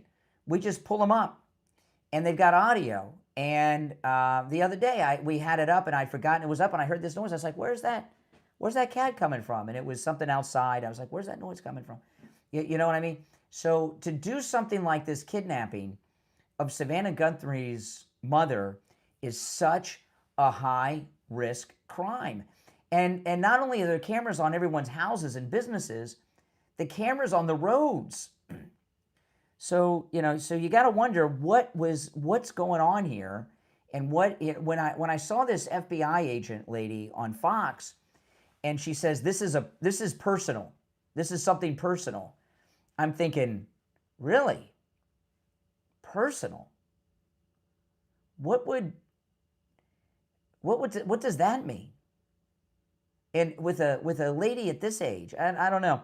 It's certainly, hopefully, everything turns out well for Savannah Guthrie. I could not imagine what she's experiencing right now. I mean, any half-decent, normal person would be physically ill at all of this. Now, I did mention this yesterday, but I got a little more details, a few more details on this today. And, this is one of the things that Bongino will be doing, right? I was talking about how President Trump is going to use, it looks to me, Dan Bongino to wrangle in all these conservative influencers that are destroying our MAGA movement. But Marjorie Taylor Greene, she's completely out of control, and she will be one of the people that's on the Bongino list, would be my guess. And she did this podcast interview, and it's getting worse. I mean, when I go through this, she says MAGA was all a lie. This is Marjorie Taylor Greene. Marjorie Taylor Greene said President Trump's Make America Great Again slogan was a lie, saying his first year back in office was focusing on obliging wealthy supporters, she said. I think people are realizing it was all a lie. This is Marjorie Taylor Greene. It was a big lie for the people. What MAGA is really serving in this administration, who they're serving, is their big donors, Marjorie Taylor Greene said on a Wednesday interview. The big donors that donated all the money and continue to donate to the president's PACs and donate to the 250th anniversary and are donating to the big ballroom, she added. She goes on, she says, the people who truly benefit from backing Trump are financial benefactors. Those are the people that get special favors, they get government contracts, they get the pardons, or somebody they love or one of their friends gets a pardon. So she's even accusing President Trump of selling pardons. First of all, this is all total BS. You know, obviously, President Trump works with wealthy people to get some things done. These are the connected people. Of course he does. But you look at what he's doing in his agenda, and people have a voice now and have been helped by him that don't have any monetary influence, not enough to influence a president or even a member of the House of Representatives. And to me, this is exactly what President Trump and Susie Wiles said. Marjorie Taylor Greene's out of the loop. She was trying to call the president 2 or 3 times a day. And while she may have been able to do that when he wasn't the president, when it be in the Autopin administration, he's pretty busy these days, and she couldn't get him on the phone 3 times a day. So she felt slighted. And she's obviously a very petty, pathetic person. And these are the types of things that Dan Bongino, now that he's back with his podcast, will be taking on. And I expect him to go after Marjorie Taylor Greene and put her in her place. And because of his connections, he'll be able to do it because he knows more because he's a White House insider. He knows more about what's really going on with Marjorie Taylor Greene than we'll ever know unless he shares it with us. And it's so disappointing because we all love Marjorie Taylor Greene, and this endless betrayal that she's doing, it's just too much. And she's going to find herself all alone with Brian Glenn if he stays with her. And at that house in Costa Rica that she bought with all that money she made in the last 5 or 6 years in Congress. Now, I was talking about cameras and everything else. And, of course, I'm talking about the Sloman's home security system. Listen to this.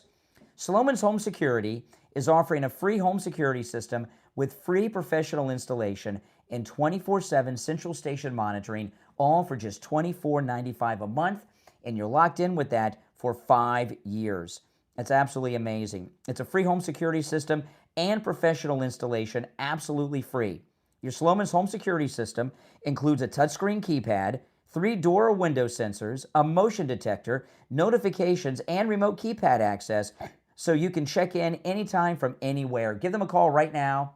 It's a great deal, $24.95 a month, and you're locked in for 5 years. The number's toll-free, 833-283-5050. 833-283-5050. That's 833-283-5050. We'll be right back.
If you're on hold, stand by, guys. We'll be back shortly. Stand by. Don't go anywhere.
All right, we're back, guys. And remember, Jamie Levac can help you with your taxes no matter where you are in the United States. Now, yesterday I talked quite a bit about the Melania movie. And the left, they're freaking out over this, okay? They're freaking out over this. And the director, Ratner, they got this picture of him that Epstein's in. Have you seen this? They're doing everything they can do to slander and slow down this movie.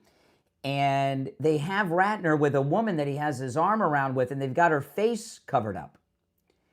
And they cover up these faces to make it look like you're with somebody you shouldn't be with, right? Remember I was telling you this? This is what they did on that, what was that show with those rich hillbillies? Dynasty. On Duck Dynasty, remember how Duck Dynasty became the hot show everyone was talking about back in those days? It's because they cussed so much, but you never heard them cuss. It was all bleeped. And one of the Duck Dynasty guys said they didn't swear at all, that they just added those bleeps in. And they added the bleeps in to make people think they were cussing when they weren't. And that's what they did to Brett Ratner, the director of the Melania movie. And Ratner came out and said that was his fiance at the time. He was engaged to marry that adult woman. And they have this thing that if you take a picture with someone, you're a celebrity, you take a picture with someone, you are guilty of whatever they've done. I take pictures with listeners all the time. People take selfies with me all the time at personal appearances, on our cruises. Listeners come up to me sometimes when I'm out at Publix or at the mall, and I take pictures with people all the time. I don't know who they are, and I don't do a criminal background check. I say, sure, great, and let's take a picture. I do it all the time, But if you're in Trump's inner circle, like with the Stormy Daniels, all of a sudden you're involved in sexual deviant behavior with these people. So they're desperate about the Melania movie. And the Obama, that made $9 million over the weekend, 99% on Rotten Tomatoes. But did you know that the Obamas, they had 2 movies come out about the Obama? If you're on hold, stand by. We'll get to the phones in a bit. They had 2 movies that came out about the Obamas. Listen to this. This article's in Breitbart, so you can get this out of Breitbart, guys. In 2018, the film The Final Year was released theatrically to great humiliation for all involved. It was advertised as a chronicle of the Barack Obama administration's foreign policy team in the events of Obama's final year in office. It failed miserably, never landing in more than 39 theaters. After 2 weeks in the theaters, the Obama movie, The Final Year, grossed, now keep in mind, Melania over the weekend made $9 million. The Final Year, the Obama movie, after 2 weeks in the theater, you know how much it made? $262,286. That's it. That's it. But there was also another movie that averaged, by the way, $121 a theater. And yeah, and it had 83% on Rotten Tomatoes from critics. Okay, then there was another movie. Listen to this one. Do you remember this movie? I didn't see these movies, but I'm just talking about the box office. And this article's in Breitbart. They had another movie that wasn't a documentary, that was actually a scripted drama. It was titled Southside with You. It was a feature film about Barack and Michelle Obama's first date. I wonder if they had that line about the chocolate ice cream in that. Remember that? Okay, so the movie was titled Southside with You. It came out in the summer of 2016. It was about Barack and Michelle's first date. It was released domestically in the summertime. It also was released into 6 foreign countries. So there was a worldwide release, okay? Now, keep in mind, Melania's movie made $9 million over the weekend when we had a snowstorm weekend nationwide, right? People snowed in all over the country, made $9 million. The Southside with Me, about Barack and Michelle Obama's first date, they had actors playing them and everything else. A global worldwide release made just $6.6 million. That's right. Southside with You was in 897 theaters, and it was released for 70 days. It had a 92% rating on Rotten Tomatoes by critics. Of course, I remember everyone in the media was talking about that movie.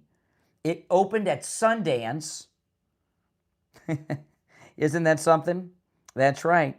And it made $6.6 million in a worldwide release of 70 days. Melania made $9 million in the United States over a snowed-in weekend. That's right. All right, let's go. You're on the air. What's your name? Where are you calling from? Are you a pedophile? Yeah, there we go. Boom. There it is. That's going to be the day. That's what winning's like, guys. That's what's winning. Oh, let me talk about Coastal Weight Loss Secret. You know, I've been telling you guys about Coastal Weight Loss Secret. Have you not called them yet to lose weight? Come on. You know, it's amazing to me. I've talked to so many people in the listening audience that have lost weight with Coastal Weight Loss Secret, men and women. Sometimes couples go together. And everyone just raves about how much weight they've lost. And some people have lost 100 pounds, 200 pounds, 300 pounds, even more in this listening audience. And there's even people in this audience that I've talked to and heard from that have tried every fad gimmick they've come across their life and were unsuccessful. And they've lost the weight with Coastal Weight Loss Secret, and they kept it off. Because Coastal Weight Loss Secret isn't gimmicky. There's no pills, no injections. Have you seen this photograph of Kelly Osbourne that's circulating around in the news today? Oh my goodness. She looks awful. She's lost a ton of weight, but does she look healthy? And look at her hands, by the way, in that picture. It's a picture with her and her hands on her hips. Oh my goodness. With Coastal Weight Loss Secret, you will lose the weight And you will do it without shots, without injections, without starving yourself, without exercising all the time. It's amazing. No pills, no injections, no surgery, and no intense workouts. And this is one of the things that makes it the best, because with Coastal Weight Loss Secret, there are no major lifestyle changes. So once you hit your goal weight like I did, okay, since you didn't have major changes in your lifestyle, keeping the weight off is just as easy as it was losing it. I have not gained back a single ounce of the weight I've lost. And you can see it when you watch me online, right? My face was round before. I got my square jaw back, got my neck back, my stomach's flat. Give Coastal Weight Loss Secret a call. They can help you no matter where you're located in the United States. 561-247-6300. 561-247-6300. And online, coastalweightloss.secret.com. Now, if you're on hold, stand by. We'll take our break for the top of the hour. And when we come back, I've got some more stories I'm going to get into. And we'll take some of your calls as well at 888-465-2631. 888-465-2631. You're welcome to call in about anything I brought up so far. I do have some other stories I haven't covered yet that I want to get into. But I'll tell you, it's been 10 years since those Obama movies came out. So you may not remember, but when those movies came out, in particular, The South Side with You, about the first date, it was nonstop positive publicity about those movies, especially the one about the date. It was on the news 24/7. And I'm surprised how poor they did. I wonder why that is. Why didn't the Obama people go out and see those movies? It's because they're not interested, I guess. They're not interested in them. And Melania made history yesterday.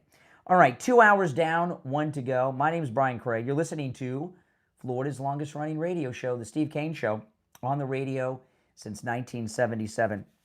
Oh, by the way, I know a lot of you called Ian today to make reservations on our cruise. Please continue to do that if you've not done it. It is filling up.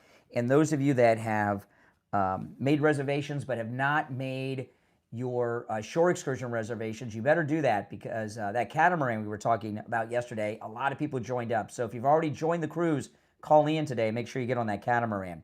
We'll be back right after our top of the hour break. Don't go anywhere.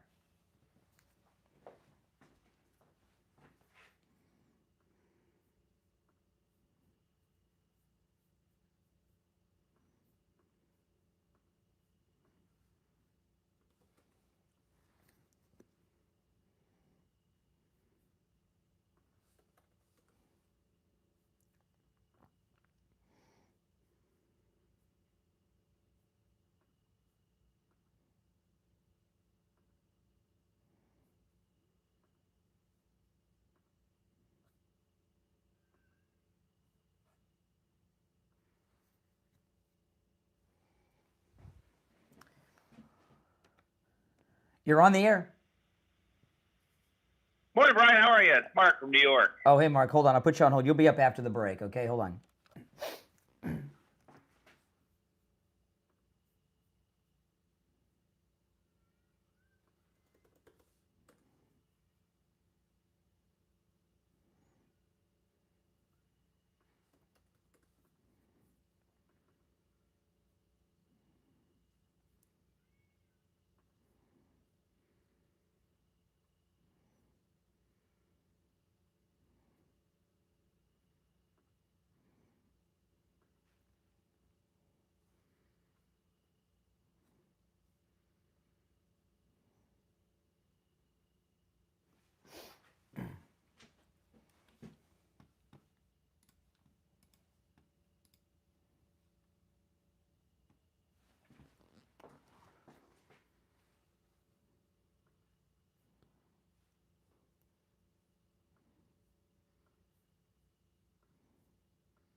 Stand by, guys. We'll be back shortly.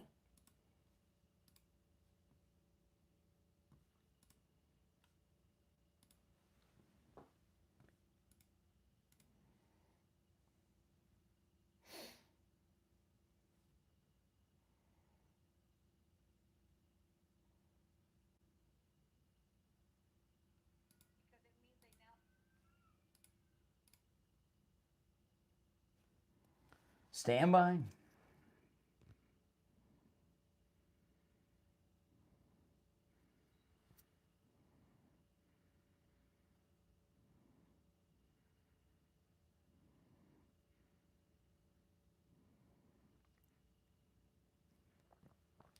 Okay, just over a minute, we'll be back.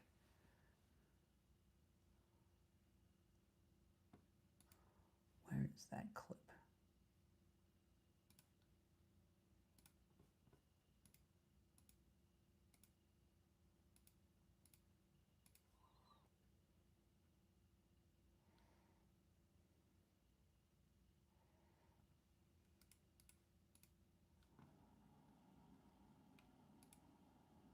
Okay, there it is.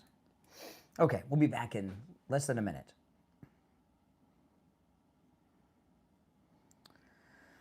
If you're on hold, stand by. We'll go back to the phones when we get back.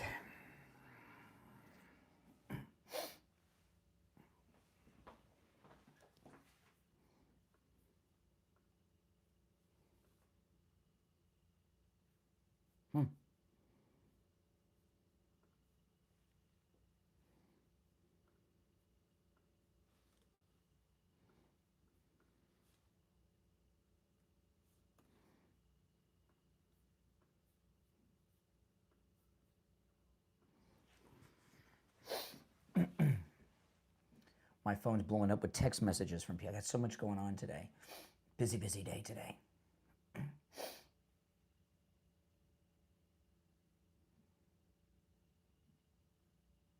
We're back. All right, the 8 o'clock hour has begun. I'm Brian. It's Steve Kane Show. You're on the air. What's your name? Where are you calling from? Good morning, Brian. It's Mark from New York. How are you? All right, Mark. Hey, the reason we're not going to see Ratner coming out with a picture of who that actually was is because it's Melania Trump. And you know it, and I know it, and he knows it, and he ain't going to show that picture. Hey, zero shot of him doing it. I mean, that would solve all the problems, right? I mean, you know it, I know it, he knows it. No he ain't going to show that picture. No what? Then it's Melania, and that would create problems. Mm-hmm. That's a picture of him and Melania, no doubt. You even know it. But, like, he ain't going to show that picture because he knows what kind of problems that's going to create. You know, this is what I don't get with you guys. I mean, you're not a young guy. You're smart. You call a lot. You're not one of these losers that lives with mom and dad long after you should be married with children. I mean, you're like a productive person with a job and everything else. I'm sure you have a family, right? You're married? Yep. You're married? I am. Why yep, would I own my own house, my own business. Yeah, I mean, you're like a normal, successful guy. So, you know, which I can recognize. I know that from the conversations we've had. Why would you talk about another man's wife in such a way? As a husband yourself, why would you talk about another man's wife in such a disgusting way? How is that disgusting? I didn't ask you to, you know, disgusting? That's a question, not an answer. Why would you say something I'm like that about that? I didn't ask you to ask me a question. Okay. Listen, I'm married, you're married, and this is my opinion about this. Now, maybe I have a moral code that you lack. I mean, I don't know. Maybe I misjudged you. I mean, I thought even though you're liberal, which is unfortunate, I thought you sounded like a halfway decent guy so far as liberals go. But see, I have this moral code that wives and children are off limits.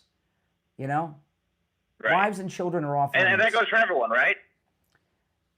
Well, didn't Trump call Ted Cruz's wife a fat pig? Sometimes wives inject themselves and then they can be involved. As an example, Michelle Obama's a wife, but she injects herself. Hillary Clinton's a wife. Ted Cruz's wife was injecting herself in the first campaign. So once somebody injects themselves into debate in a negative way, then they're no longer a non-combatant. However, Melania Trump I've never heard her say a negative thing about an individual. And what you said about Trump with Ted Cruz's wife, I don't know that he said that or not. I don't recall that. But even if he did, you think that's wrong. So why? She said it on live TV. So why do you imply something about the president's wife like you did when you think it's morally objectionable with this Ted Cruz wife thing with Trump? If Melania were like Michelle or Hillary and was on TV attacking people all the time, okay. But she never says anything negative about anyone. I don't know how I was attacking her saying she's the one in the photo. You are implying something. So if it does come out that she is in the photo, you're going to say that that's she another. was That's doing another. something We're wrong? not talking about the photo, and we're not talking about Melania or Brett Ratner, the director of Melania. We're talking about what kind of man you are. Hey, I'm just pointing out what the photo is. And I would you say, brought it up. I didn't.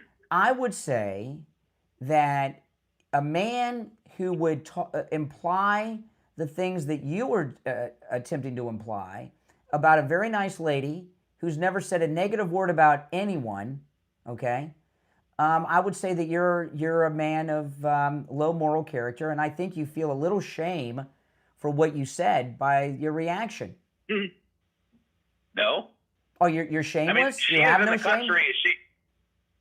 Well, you rave about immigration, but you know she was here illegally in the beginning when she got an Einstein visa, which obviously doesn't apply to her, but you know she has some powerful friends that got her in. You know it, I know it. You won't admit it because you can't. I mean, you're not allowed to. Okay, so to deal with your embarrassment of what a low-life, immoral person you are, you've chosen the path of doubling down on attacking the president's wife, who's never said a negative word about anyone ever, so that you can try to make people think that you're right and you haven't done anything shameful.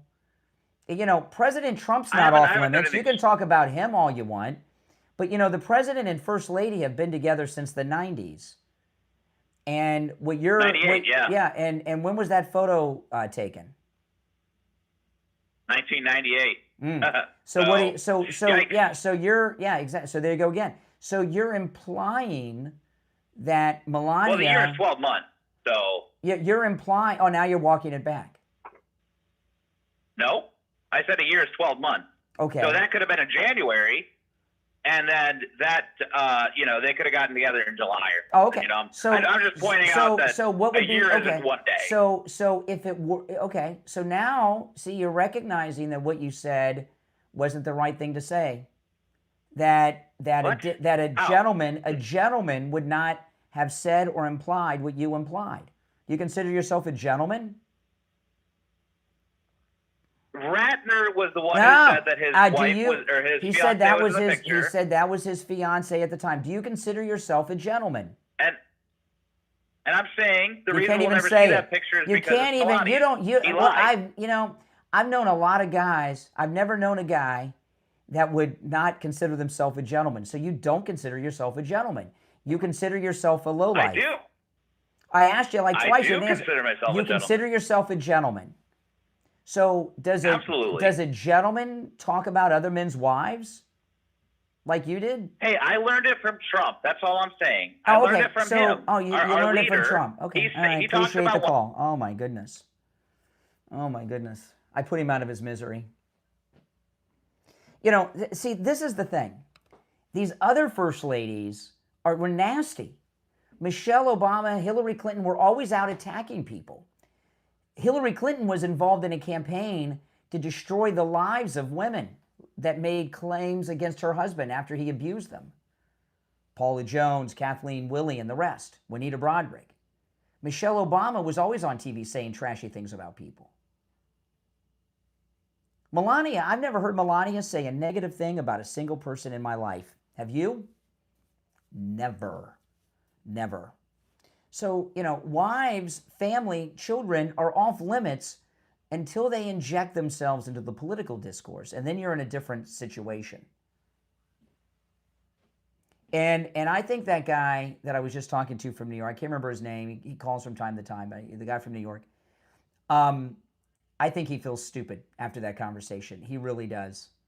He really does. He feels a little embarrassed, you know? because gentlemen don't talk about other men's wives. If you're on hold, stand by. Our number is toll-free, 888-465-2631. 888-465-2631. It's a toll-free call no matter where you're listening. We'll be right back after this. All right, we're clear. All right, stand by, guys. That didn't go good for him, did it?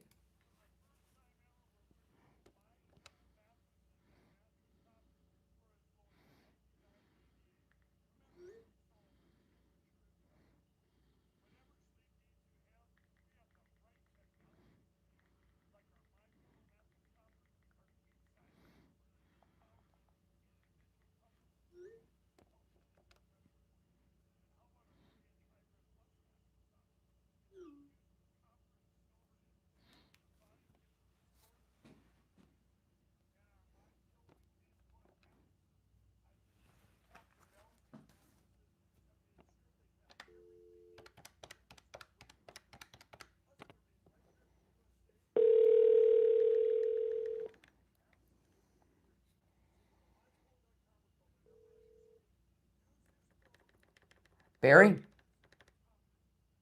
How you doing? Hey, Barry. We have just about a minute. I'll be right back with you. Stand by.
All right, we are back, and it's time to check in with Attorney Barry Siegel from the Siegel Law Group. Attorney Barry Siegel, what do you have for us this morning? Good morning. How you doing, Brian? I'm doing well. What I have for you this morning is a question, for anybody listening here. If, God forbid, you didn't wake up tomorrow morning, how confident are you that you have an estate plan that's going to work, that's going to take care of your spouse or your children or the people you love? How confident are you if you did wake up tomorrow, but you became mentally incapacitated, that you have the proper documents prepared the proper way to make sure that you have the right people making decisions for you, and that you could be set up so that you don't have to run out of money during your lifetime because of the cost of long-term care? If you had to take a moment to think about it, if you had any level of lack of confidence about it, then you should be calling us and taking advantage of a free consultation so we could review your current situation. And your current situation could be that you have nothing in place, and nothing in place is still an estate plan. It's a state of Florida statutory plan. And if you have that, then you probably don't even know what it is that's going to happen when either of those times come. That's why you need to come in and see us, and we can make sure that you have an estate plan where you're confident. So when the time comes where you're either no longer here or you lose your mental capacity, you're confident that things are taken care of and you have peace of mind. Absolutely. And Attorney Barry Siegel, that the Siegel Law Group, if you have no estate plan at all, but if you already have a revocable living trust or a will or some type of estate plan, the Siegel Law Group will review that at no charge, even if it was done by another attorney, another law firm. Give the Siegel Law Group a call. Make sure you mention you heard Attorney Barry Siegel on the program, and you can take advantage of the no-charge consultation. Here's the number. It's toll-free, 855-FLA-3782. 855-FLA 3782.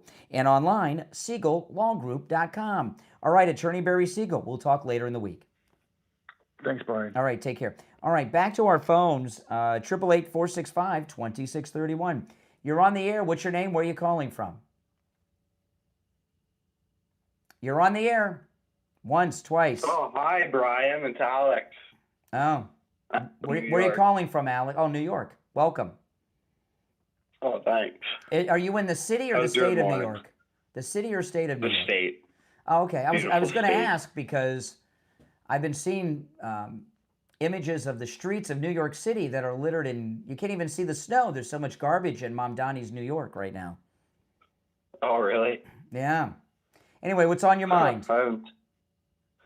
Oh, I was just looking at that whole Epstein files thing. I'm sure you were. Driving me crazy, Yeah. Well, it's driving you crazy. Well, Oh, man. How could it not, though, You mean the part where it tells us that President Trump turned him in to the local police? That part, that upsets you? I'm sure it does. Take care. Oh, my goodness. You're on the air. What's your name? Where are you calling from? Yeah, Brian, good morning. How are you? Okay, hold on a second here. Hold on. All right, what's your name? Where are you calling from? Calling from, I can't even recognize this country anymore. Let me ask you a quick question, Brian. Do you think that it's a beautiful thing that Donald Trump is suing one of the branches of the government? You think that's good? You were slurring your words, so I didn't understand the question. Do you think that it's a good thing that Donald Trump is suing the IRS for $10 billion? I don't know what the dollar amount is. Yeah, see what happened. Do you know why he's doing that? Yes, because he's heard that basically every president gave their taxes willingly, and somehow they got leaked. So why? Well, no, wait. The reason that he's suing is when you sue, you get something called discovery, right? You know what that means? Do you know what I mean by that? Yes. What do I mean by that? Discovery, you get what the other side has on you. No, you get what the other side did and has. You get to investigate. Someone illegally leaked President Trump's taxes to the press. Well, it's very good because, he did what Donald Trump said he was going to do for how many years, but just never did. No, you can't. It's against the law to leak people's taxes. It's a federal crime. So the reason that he's suing, no, he never promised to release them. In fact, I remember during the first campaign, he said my taxes would fill up a room and you wouldn't even understand them. So releasing them wouldn't do any good. He says he's not releasing them. But it doesn't matter. Leaking the taxes is a major federal crime, and the lawsuit will give them discovery, and they'll get to find out who leaked them so they can be prosecuted. And this is crazy, too. Donald Trump met Melania through Jeffrey Epstein. Now, Jeffrey Epstein is a known... None of that's true. Oh, my goodness. See, we're on the Epstein rant today. You're on the air. What's your name? And you notice, by the way, hold on for a second, caller. Do you notice with these callers, I answer their question, they can't deal with it, so they just move on. And I want to highlight something. Not only were the president's taxes illegally leaked, they combed through them, and they found nothing. Remember that? They found nothing. All right, let's go. You're on the air. What's your name? Where are you calling from? Yeah, Richie. Good morning, Brian. Speak up. I can't hear you. Oh, Richie. Hey, Richie. Yeah. Well, I want to say something to you, really. Now, I don't agree with what that guy said that just called about Melania, the pictures and everything like that. But when you said something that, Brian, and I don't disagree with what you did, but you for almost 4 years, I heard you attack Jill Biden, and she deserved it. Jill Biden was involved in the political debate, and she was running the country. No. Jill Biden was not a non-compatible. Jill Biden was always out there attacking people, Richie. And she was also running the country with the auto pen. Melania doesn't say anything about anyone negative, ever. So she's a total non-compatible. It's not the same thing. Yeah, but you know what changed everything? That movie. Because because she put herself out there for this. I mean, not for nothing. She did. She's injected herself into the White House totally. If you watch that movie, she didn't even say anything negative. I haven't seen it yet. Well, okay. She doesn't say a negative thing about a single person in the movie either. No, she's very. I think like I told you, I think she's very elegant and carries herself with a dignified. Once you get, once you get involved in the personal things, you're in a whole nother place. And Jill Biden, Michelle Obama, and Hillary were all in a place where first ladies didn't go. Oh, absolutely. And Melania has brought back class to the first ladies. Barbara Bush didn't go after people personally when she was first lady. Yeah, but nobody has the elegance of Melania except for Jacqueline Kennedy. I told you that yesterday. Not for nothing. She and President Trump, but believe it or not, they keep on throwing up Billy Bush and everything up. President Trump has carried himself, except for when he's attacked. He never goes after somebody unless he's attacked first. Correct. He's not like that. Correct. And so and that's what we love about him, because he doesn't sit there and take it from these hypocrites, man. I mean, literally, and why? The question I would ask every Democrat. If Melania started attacking people in the press or doing things like that or getting involved in politics, then she would no longer be a non-combatant. You're right about nothing. I mean, but when when I heard you say, why would you talk about somebody's wife like that? I said to myself, well, my goodness. Well, then you didn't listen to you didn't listen to my whole statement, because I was very clear with what I explained to the guy. Yeah, I was brushing my teeth while that was going on, and I was on hold. So I figure about at least half the people are in the bathroom while I'm on the air. So I get that. No disrespect. At least. And they're doing things other than brushing their teeth. I understand that. It's the morning. Anyway. Yeah, all right. But anyway, I agree with you 150% on not attacking somebody's wife. I've never heard you attack anybody's wife personally. I mean, I listen on the phone all the time, and you never do. You never do. No, I didn't even ask that guy anything about his. I asked him if he was married. And he said, yeah, but I didn't get into like, well, what would your wife say? I didn't bring his wife into the conversation at all. He felt like a jerk. He felt like a jerk, I promise you. Well, I want to ask you, I mean, you're on here every day and you're defending President Trump and everything else. Why wouldn't anyone defend President Trump? I can't believe these people. Listen, not for nothing, I don't want to change the subject.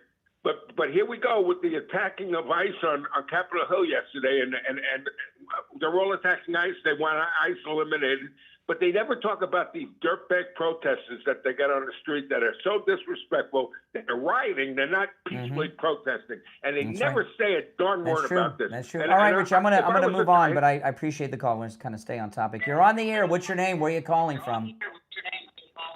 This is Rod from South Florida. Yeah, really? Where in South Florida are you? Where in South Florida are you? Oh, that's what I thought. Yeah, he disconnected himself when he couldn't think of a place in South Florida. All right, listen, Coastal Weight Loss Secret. They're so amazing at Coastal Weight Loss Secret. I was talking about them earlier in the show. I said, go look at this picture of Kelly Osbourne that's all over social media yesterday. There's this, she is, I don't know what she's taken, but she's taken one of those things. She does not look well. And when you see the picture, it's a picture of her with her hands on her hips. Look at her hands. You don't want to look like that. That doesn't look good. And you know what I hear with those people that take the pills and those injections and stuff? From what I understand, you have to take that forever. With Coastal Weight Loss Secret, there's no pills, no shots, no surgery, no intense workouts. You don't have to starve yourself. You'll never feel hungry. And you lose the weight and you look natural like you're supposed to look. That's the whole thing. You look like you're supposed to look. Like I look. I look great. It was amazing to me when I look at how I looked before I lost all this weight with Coastal Weight Loss Secret, and I didn't realize how much weight I had gained, because I see myself in the mirror every morning, and I gained it over time. And then after the first 3 weeks, I lost 25 pounds in the first 3 weeks. And then I saw what I look like at the inauguration party we had at Wings Plus, and I was just embarrassed. I had not realized my face was round. I had no idea how much weight I'd gained. But I've lost more than that, and I've kept it off, and you can too. Coastal Weight Loss Secret can help you no matter where you're located. Call right now and schedule your no-charge consultation. 561-247-6300. 561-247-6300. And online, coastalweightlossecret.com. We'll be right back.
All right, stand by, guys. We'll be back shortly. What's your name? Where are you calling from? What's your name? Where are you calling from? Mm-hmm.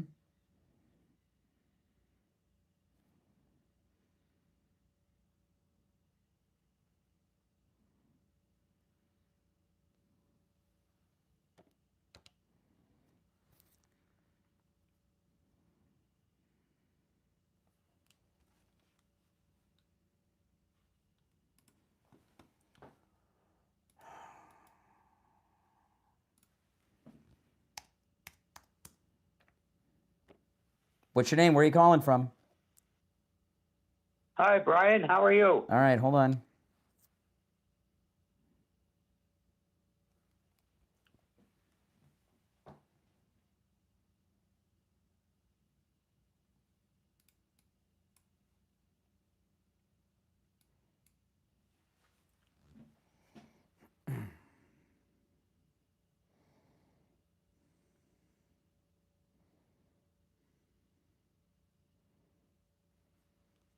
All right, we'll be back in about 1 minute, guys, so stay tuned.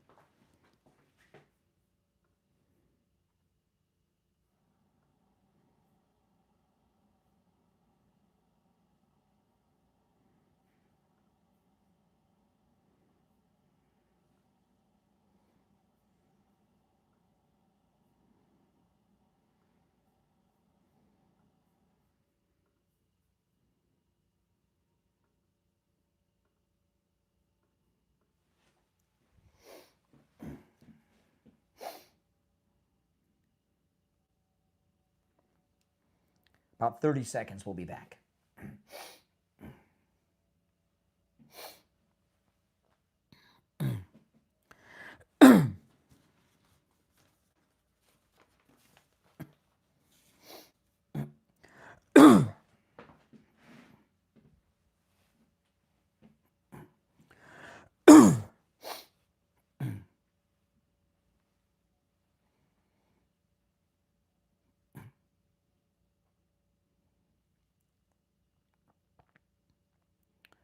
All right, we're back. I'm Brian. It's the Steve Kane Show, Florida's longest-running radio show. Call us on hold, stand by. Our number's toll-free, 888-465-2631. You're on the air. What's your name? Where are you calling from? Good morning, Brian. Yes. Hi, this is the Major. I want to tell you, I am thrilled with Bongino back on his podcast, because I'm going to call him a big Root fan, a big, strong voice on the air for Trump.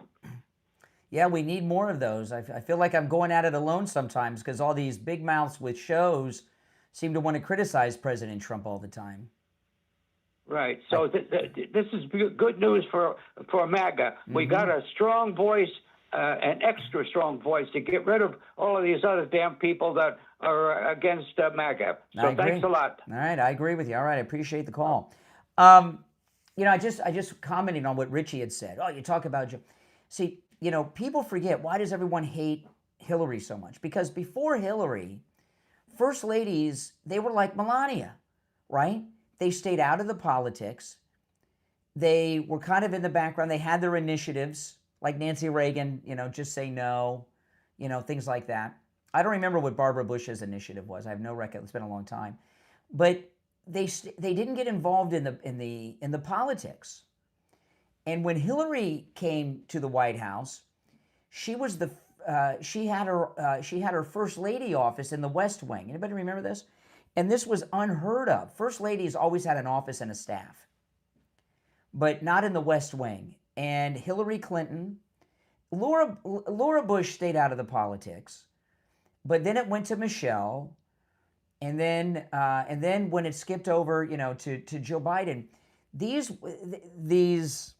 I don't know, so-called feminists, they think they're feminist or something, female icons.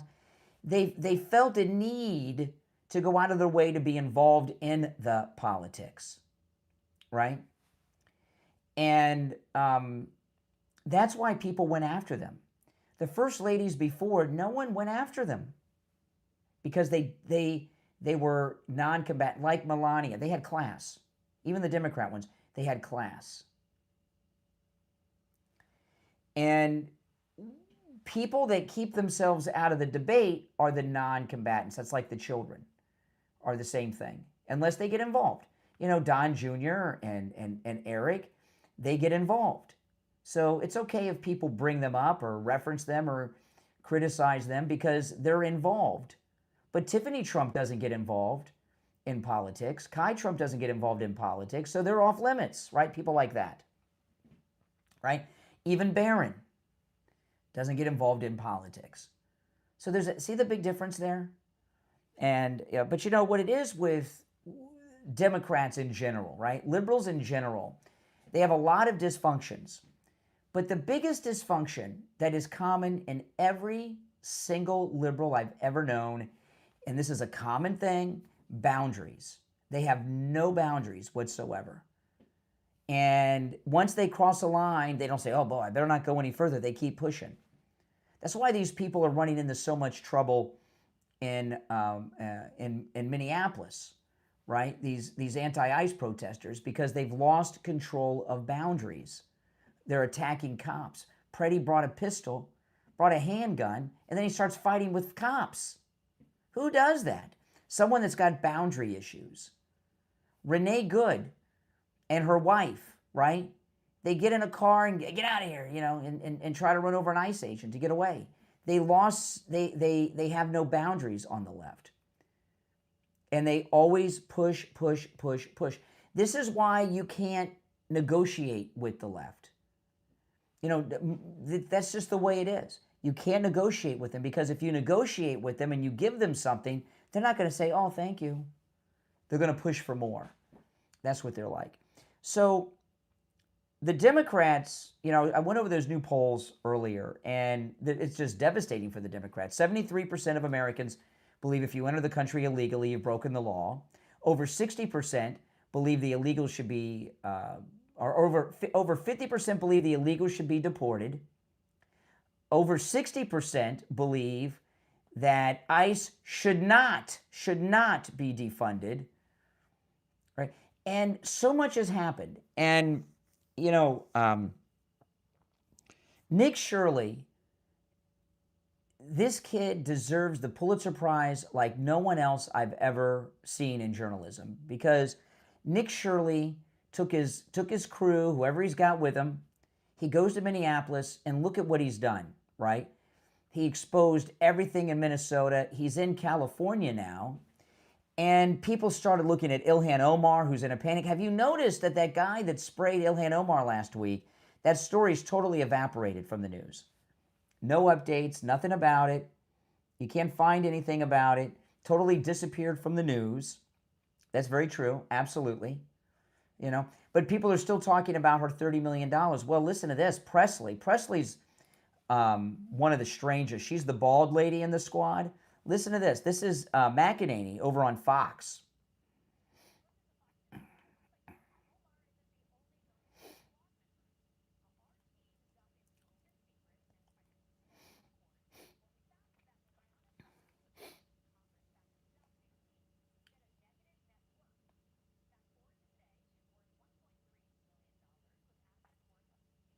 Wow.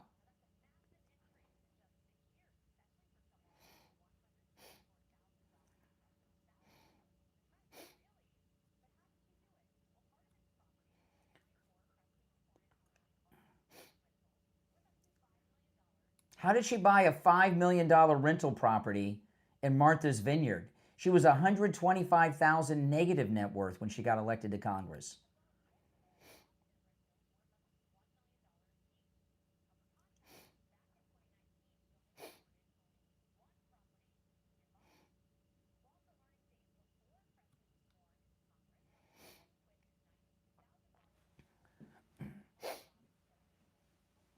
Wow.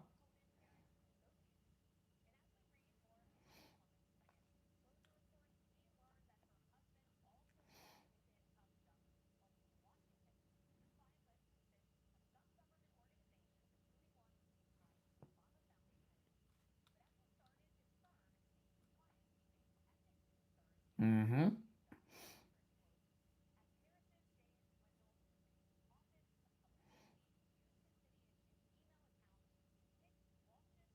Oh. See, this is the thing, you know. In this country, you know, we're in tax season now, right? You hear me talking a lot about Jamie Levac from Swift Tax. People don't mind paying their fair share of taxes. They want to get all the deductions they're allowed to under the law and maximize their return. But we live in a great country, and most people understand, okay, you know, we need to have roads and such. I don't mind paying for taxes. But look at what we're finding. What we are finding is that the Democrat Party, they charged President Trump and many members of his campaign with RICO, right, in Fulton County. They're the ones involved in a criminal conspiracy. Everything about the Democrat Party is about one thing and one thing only: enriching themselves. It's one big financial criminal operation. And this is one of the things that's going to be the undoing. They haven't even gotten the AOC. She's a millionaireess herself. And you know what's crazy about this is they haven't even tried to cover up, right? They've just gotten so greedy. They've gotten so rich so fast. And it looks like what it is. It's scandalous. I mean, this is back to McEnany with Presley.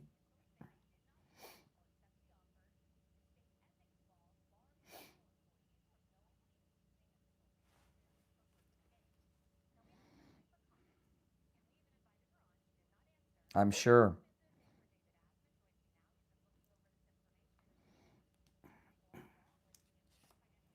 Yeah. Yeah, but at this level, come on.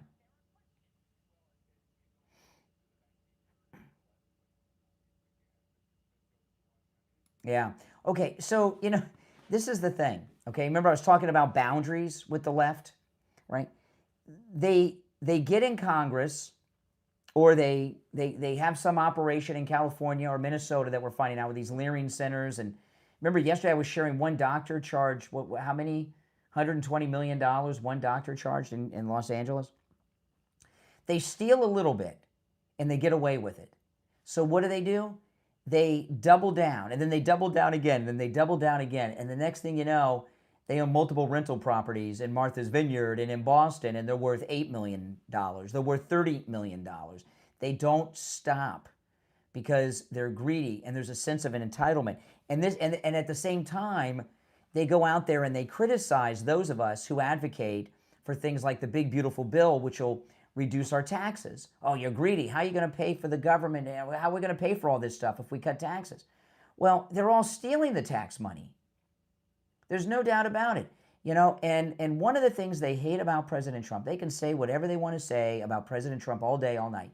He's the only person ever to rise to the presidency of the United States who did not leave wealthier after, right? Who didn't seek out the presidency to elevate themselves financially. This guy has missed, you know, when he walked away from the Celebrity Apprentice, he made $250 million off the Celebrity Apprentice up until the time he started running for president. How much money did he walk away from just for that? Right? And that's one of the things they hate about President Trump. They like Presley and Ilhan Omar because they can, with most people that make their way into national politics, they're either born into it, like the Cheneys or the Bushes, and they inherit it, or they get recruited and they're blackmailed and everything else, or they're bought off. And you see these politicians who all of a sudden they're worth negative. Their net worth is negative. In Presley's case, $125,000. I think Ilhan Omar, what was she negative? Negative 80,000 or something like that. And then all of a sudden they're worth tens of millions of dollars. In her case, $8 million in Presley's case. And everyone knows you can't become that rich legitimately on a low six-figure income. You make more money a year being a manager at Walmart or managing even a Starbucks in some instances than you can being a member of the House of Representatives. And they all become millionaires. It's all through political corruption. And you saw with Presley, just like Ilhan Omar, their husbands have these firms. Ilhan Omar's husband has a venture capitalist firm with no clients. Presley's husband has a consulting firm, whatever. They do it through their relatives. That's what it's all about. I want to talk about Life Imaging FLA. It's February. You know what February is? It's American Heart and National Cancer Prevention Month. Life Imaging FLA, they're all about early detection. Early detection helps you live long enough to see all those precious moments in life. See your grandkids born and live and go to school and go to college. Your heart and your health matter. Your family's counting on you. It was such a relief with my family when I went in and had the heart scan, because everyone in my family thought that I was a heart attack waiting to happen because my cholesterol is so high. And when I found out that I had no plaque buildup and I had no blockage, it was a relief for me, but it was even a bigger relief for my wife, for my daughter, for my mother, for my in-laws, for my entire family. Listen, Life Imaging FLA, they have locations in Broward, Dade, and Palm Beach County.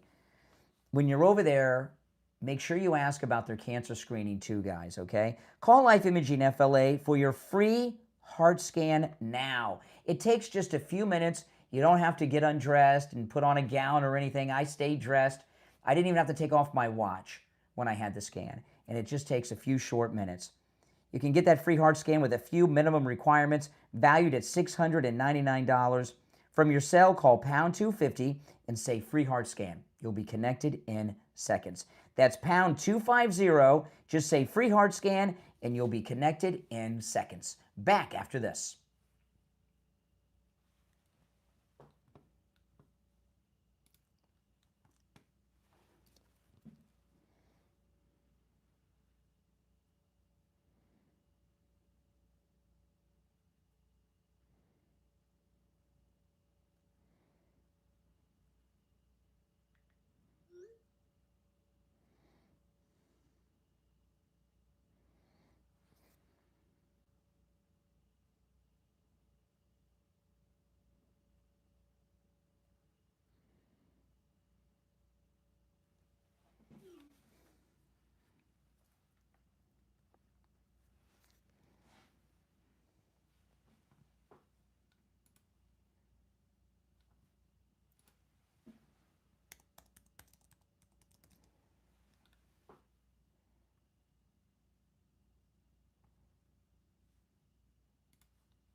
Hey there.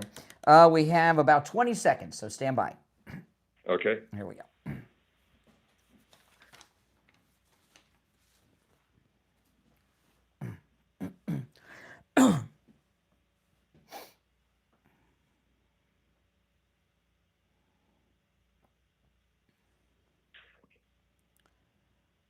All right, we're back, and it's time to check in with William Youngerman from the offices of William Youngerman Incorporated with the Morning Gold and Precious Metals Report. William Youngerman, how are the metals looking today?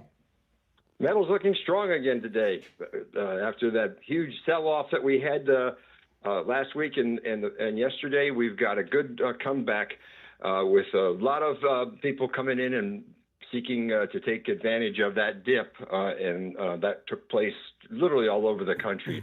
Dealers were inundated with buyers at these low prices. So yesterday we saw gold trade in a range of 44.04 on the low, all the way up to 48.86, and closed out the day down $230.70 at $4,658.70. Silver was down $6.03 after trading in a range of low $71 up to $88, closing out the day at $79.12 the ounce. Platinum lost $70 at $2,119, and palladium was up $6 at $1,705. Overnight, we saw gold trade in a range of $4,660 on the low, all the way up to $4,947. We're really getting close to 5,000 again. We're at $4,948 right now, $4,948. That's up $289 for gold. Wow. So when it reverses, it reverses. And so now we're seeing what was an overbought scenario for precious metals reverse, go all the way down and get to an oversold scenario, and that's being recouped right now. $289 up on gold at $4,948 the ounce. Silver up $9.78 right now at $88.90 the ounce. Platinum up $126 at $2,245, and palladium up $95 at $1,800 the ounce. Wow. So the metals are on sale today. Very good prices on everything. And, you know, it's also, we're a little more than a week away from Valentine's Day. You know, you over at William Youngerman, you have a lot of jewelry and things that make great Valentine's Day gifts. Can you talk a little bit about that? Yeah, we do. We do sell wholesale jewelry to Steve Kane listeners, and you do have to ask. We don't have a room to display it, but we do have jewelry, and we can show you things that you're just literally buying beautiful gold chains, earrings, and all that, bracelets at just pretty much their gold value. So yeah, you'll be blown away by the great deals you'll find over at William Youngerman's. All right, his number, he opens up at 10 a.m. is 1-800-327-5010, 1-800-327-5010, or stop in if you can in Boca at 150 East Palmetto Park Road in Boca, on the first floor of the Bank of America building, just east of US 1 Federal Highway, on the south side of Palmetto Park Road. All right, and online, WilliamYoungerman.com. That's WilliamYoungerman.com. All right, William Youngerman, we'll talk tomorrow. Okay, have a great day. All right, take care, take care. All right, we're final stretch here. We'll take some calls. You're on the air. What's your name? Where are you calling from? Hi, good morning, Brian. Chris from Pompano Beach. Oh, hey, Chris. Oh, hold on, Chris. My phones just are exploding with calls here at the end. All right, go ahead, Chris. Hello, great show. I mean, so much to comment on. I did want to talk about some of the few things about as far as Democrat leaders stealing and all that good stuff. But I did want to comment first on the movie. I saw it Friday evening, and wow, you know, what a great movie. And I'm convinced more than ever now. I mean, I knew, you know, the First Lady was a stand-up woman, and you know, she had her pillar of strength. But I'm convinced now that her and Donald Trump really have a lot more in common than people think. Because I mean, you get a better sense of not just her being beautiful and successful, but you know, her family, and you know, the movie covered a lot. You know, the close relationship with her mom, and you know, her family. And I noticed her dad was really always with them. Melania's father is always with them. I mean, just so awesome. So clearly, Melania, you know, the First Lady, she did not just pick Donald Trump because he was whatever. And you notice what Melania? Did you see Melania's dad? See, Melania's dad is going to become a very important historical figure because he carries with him everywhere he goes a Super 8 camera. Remember the old Super 8 cameras like our grandparents used to have on film? He carries that around with him everywhere. And Melania's father, during both terms and everywhere in between, has been filming all kinds of important and private moments with the Trump family and both Trump terms, including the 4 years in between. And one day, all those films are going to become public. It must be really amazing, the things that Melania's dad has picked up on that Super 8 that he has. And I never had heard that about him before until I saw the movie. Exactly. Such an awesome family. But yeah, and they hear idiots call and, take a stab at it because anything negative for them will do. But I'm glad you walked that guy down the garden path. Do you think at the end of that call that guy felt good or bad about himself? Well, absolutely. I'm glad you're good at what you do because what a foolish thing. Come on. That's why I have no respect for most of the liberals because, right, wrong, or indifferent. It's just stupid. Come on, uncalled for. Yeah, that's exactly right. And even if he ever goes to see the movie, he'll even be like, wow, yeah, you know what? Yeah, let me walk that back. With Richie, with Jill Biden, I mean, you look at Hunter Biden and all of his problems. Jill Biden raised him, and their daughter, she's a junkie too, in and out of rehab and all that stuff with and she's nasty. The daughter. Oh, yeah. I saw a video of her talking about the diary. She's and she was raised by Jill Biden. That whole family are just dysfunctional. And that's a night and day. I mean, what a bad example, Richie. Come on, you've been in that. That's night and day. Yeah, I was surprised that he went for that. He's like, oh, well, you talked about Jill Biden. Well, Jill Biden was illegally running the country with the auto pen, right? I mean, she was running she may have ordered military strikes for all we know. They should all be, punished for all that. I mean, that's all going to come out someday. I mean, we know half of it already, but goodness. All right, Chris, what a joke that was. I appreciate the call. All right, you take care. Thanks for the call. You're on the air. What's your name? Where are you calling from? Hi, Brian. This is Vivi from Central Florida. I just wanted to add a little bit to the conversation about Melania. I haven't seen the movie yet, but I'm planning to see it today. Oh, good. And the criticism that I hear from Joy Reid, Hillary, Michelle, Melania is such a classy lady that these women don't like women that are classy. And because the stuff that they come out of their mouth is just horrible. Joy Reid her heart is dark. Michelle Obama, the things that she complains about, it just makes no sense to me. And Hillary, she when she was running in for the 2016 election, she had no message. All she could do is bring down Donald Trump. Well, so, and the thing about when you look at the national stage, I can't think of another woman out there that's classy like Melania. I'm not saying there aren't conservative women I like, but not classy women. Who's out there that's classy? And I know people say Jackie Kennedy.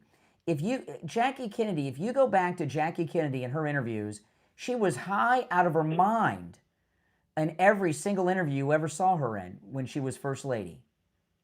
I mean, I never heard any interview. Oh, yeah, she was totally stoned. They were into Quaaludes or whatever. I don't know what they were into back then, but she's high. The thing they don't like about Melania is they don't like anything connected with Trump. I mean, that's the first thing. But when you talk about Joy Reid, whatever the class is, she's the complete opposite of it. Yes, absolutely. Yeah, and it's really well. You'll enjoy the movie, and I did, and call me after you see it and let me know what you think. Okay, I will. All right, have a great day. All right, Bye-bye. Take care. Yeah, it's important, guys, that we have a second week box office that does well for Melania. It really is, and I know a lot of people want to wait until it's on Amazon. I was telling people yesterday, and that's fine. I'll watch it when it's on Amazon too, but. If you really want to support Melania, and that's how you do it. You got to go and see it in the theater like I did. I want to tell you guys, you'll hear me talking more about this tomorrow. Mike Lindell has a new special going on right now on his website. It's the mega sale. All the top products are on sale. The sheets, the pillows, the mattresses, the mattress toppers, the towels, a whole bunch more. Huge deep discounts with our promo code Kane at checkout. This is a once in a year sale that he does, but here's on top of it, it's free shipping on everything. The sheets, the pillows, everything in the mega sale, the mattresses, mattress toppers, free shipping on every order. And the free shipping will end without notice. I'll talk more about it tomorrow because they sprung this on me. I wasn't expecting them to add the free shipping. They haven't offered free shipping in a long time. So this is your opportunity to load up. So go to mypillow.com, use our promo code Kane at checkout for the mega sale that's going on, Kane, but it's also free shipping on every order. This is very, very rare for Mike Lindell to offer free shipping. And it will end without notice, the free shipping. You can also order by phone, 1-800-716-4879. 1-800-716-4879. Promo code Kane, Kane. All right, so that's about all the time we have today. If you're on hold standby, maybe I'll squeeze in one more call before the end. I don't know, but if not, we'll be back tomorrow. But if you missed the beginning of the show, you missed a lot. This story with Don Lemon, and there's no way that people aren't going to be talking about this today. Don Lemon, he did this interview with Jimmy Kimmel, and I've been telling you that since he can't stop talking, he's going to do himself in. And what Don Lemon has done, I haven't seen anyone do that was facing federal charges. He's actually been arrested since John Gotti. And you guys remember, the feds were all over John Gotti, and he was showboating it in and out of restaurants on TV all the time and everything else. That's what Don Lemon's doing. He's pulling a John Gotti, and John Gotti was the Teflon Don. Well, where'd the Teflon Don end up? Prison. And this Don is not Teflon either, Don Lemon. So, this is a good thing. They made 2 more arrests, Pam Bondi did, in the church incident with Don Lemon. And Pam Bondi said on Fox last night, they're going to arrest everyone that went in that church. Everyone. So things are looking very good, and Don Lemon is out of his mind. This interview that he did with Jimmy Kimmel, you can see on his face, he's completely insane. His lawyers should go for the insanity defense, because that's one that they might be able to win on. It's the Steve Kane Show, Florida's longest-running radio show, on the radio since 1977. My name is Brian Craig. Thanks for joining us. We'll see you tomorrow morning at 6 a.m. If you're on hold standby, you'll be first in line on tomorrow's show. God bless America. God bless Donald Trump. All right, we're clear. Thanks, everyone, for tuning in. I got a meeting I got to go to this morning, so I got to take off. But if you're new, make sure you subscribe. And if you're already subscribed, please like the video. And if you're feeling really generous, take the link to the video and share on your social media if you don't mind. I'd appreciate that. My name's Brian. This is where MAGA comes to talk. Thanks for tuning in.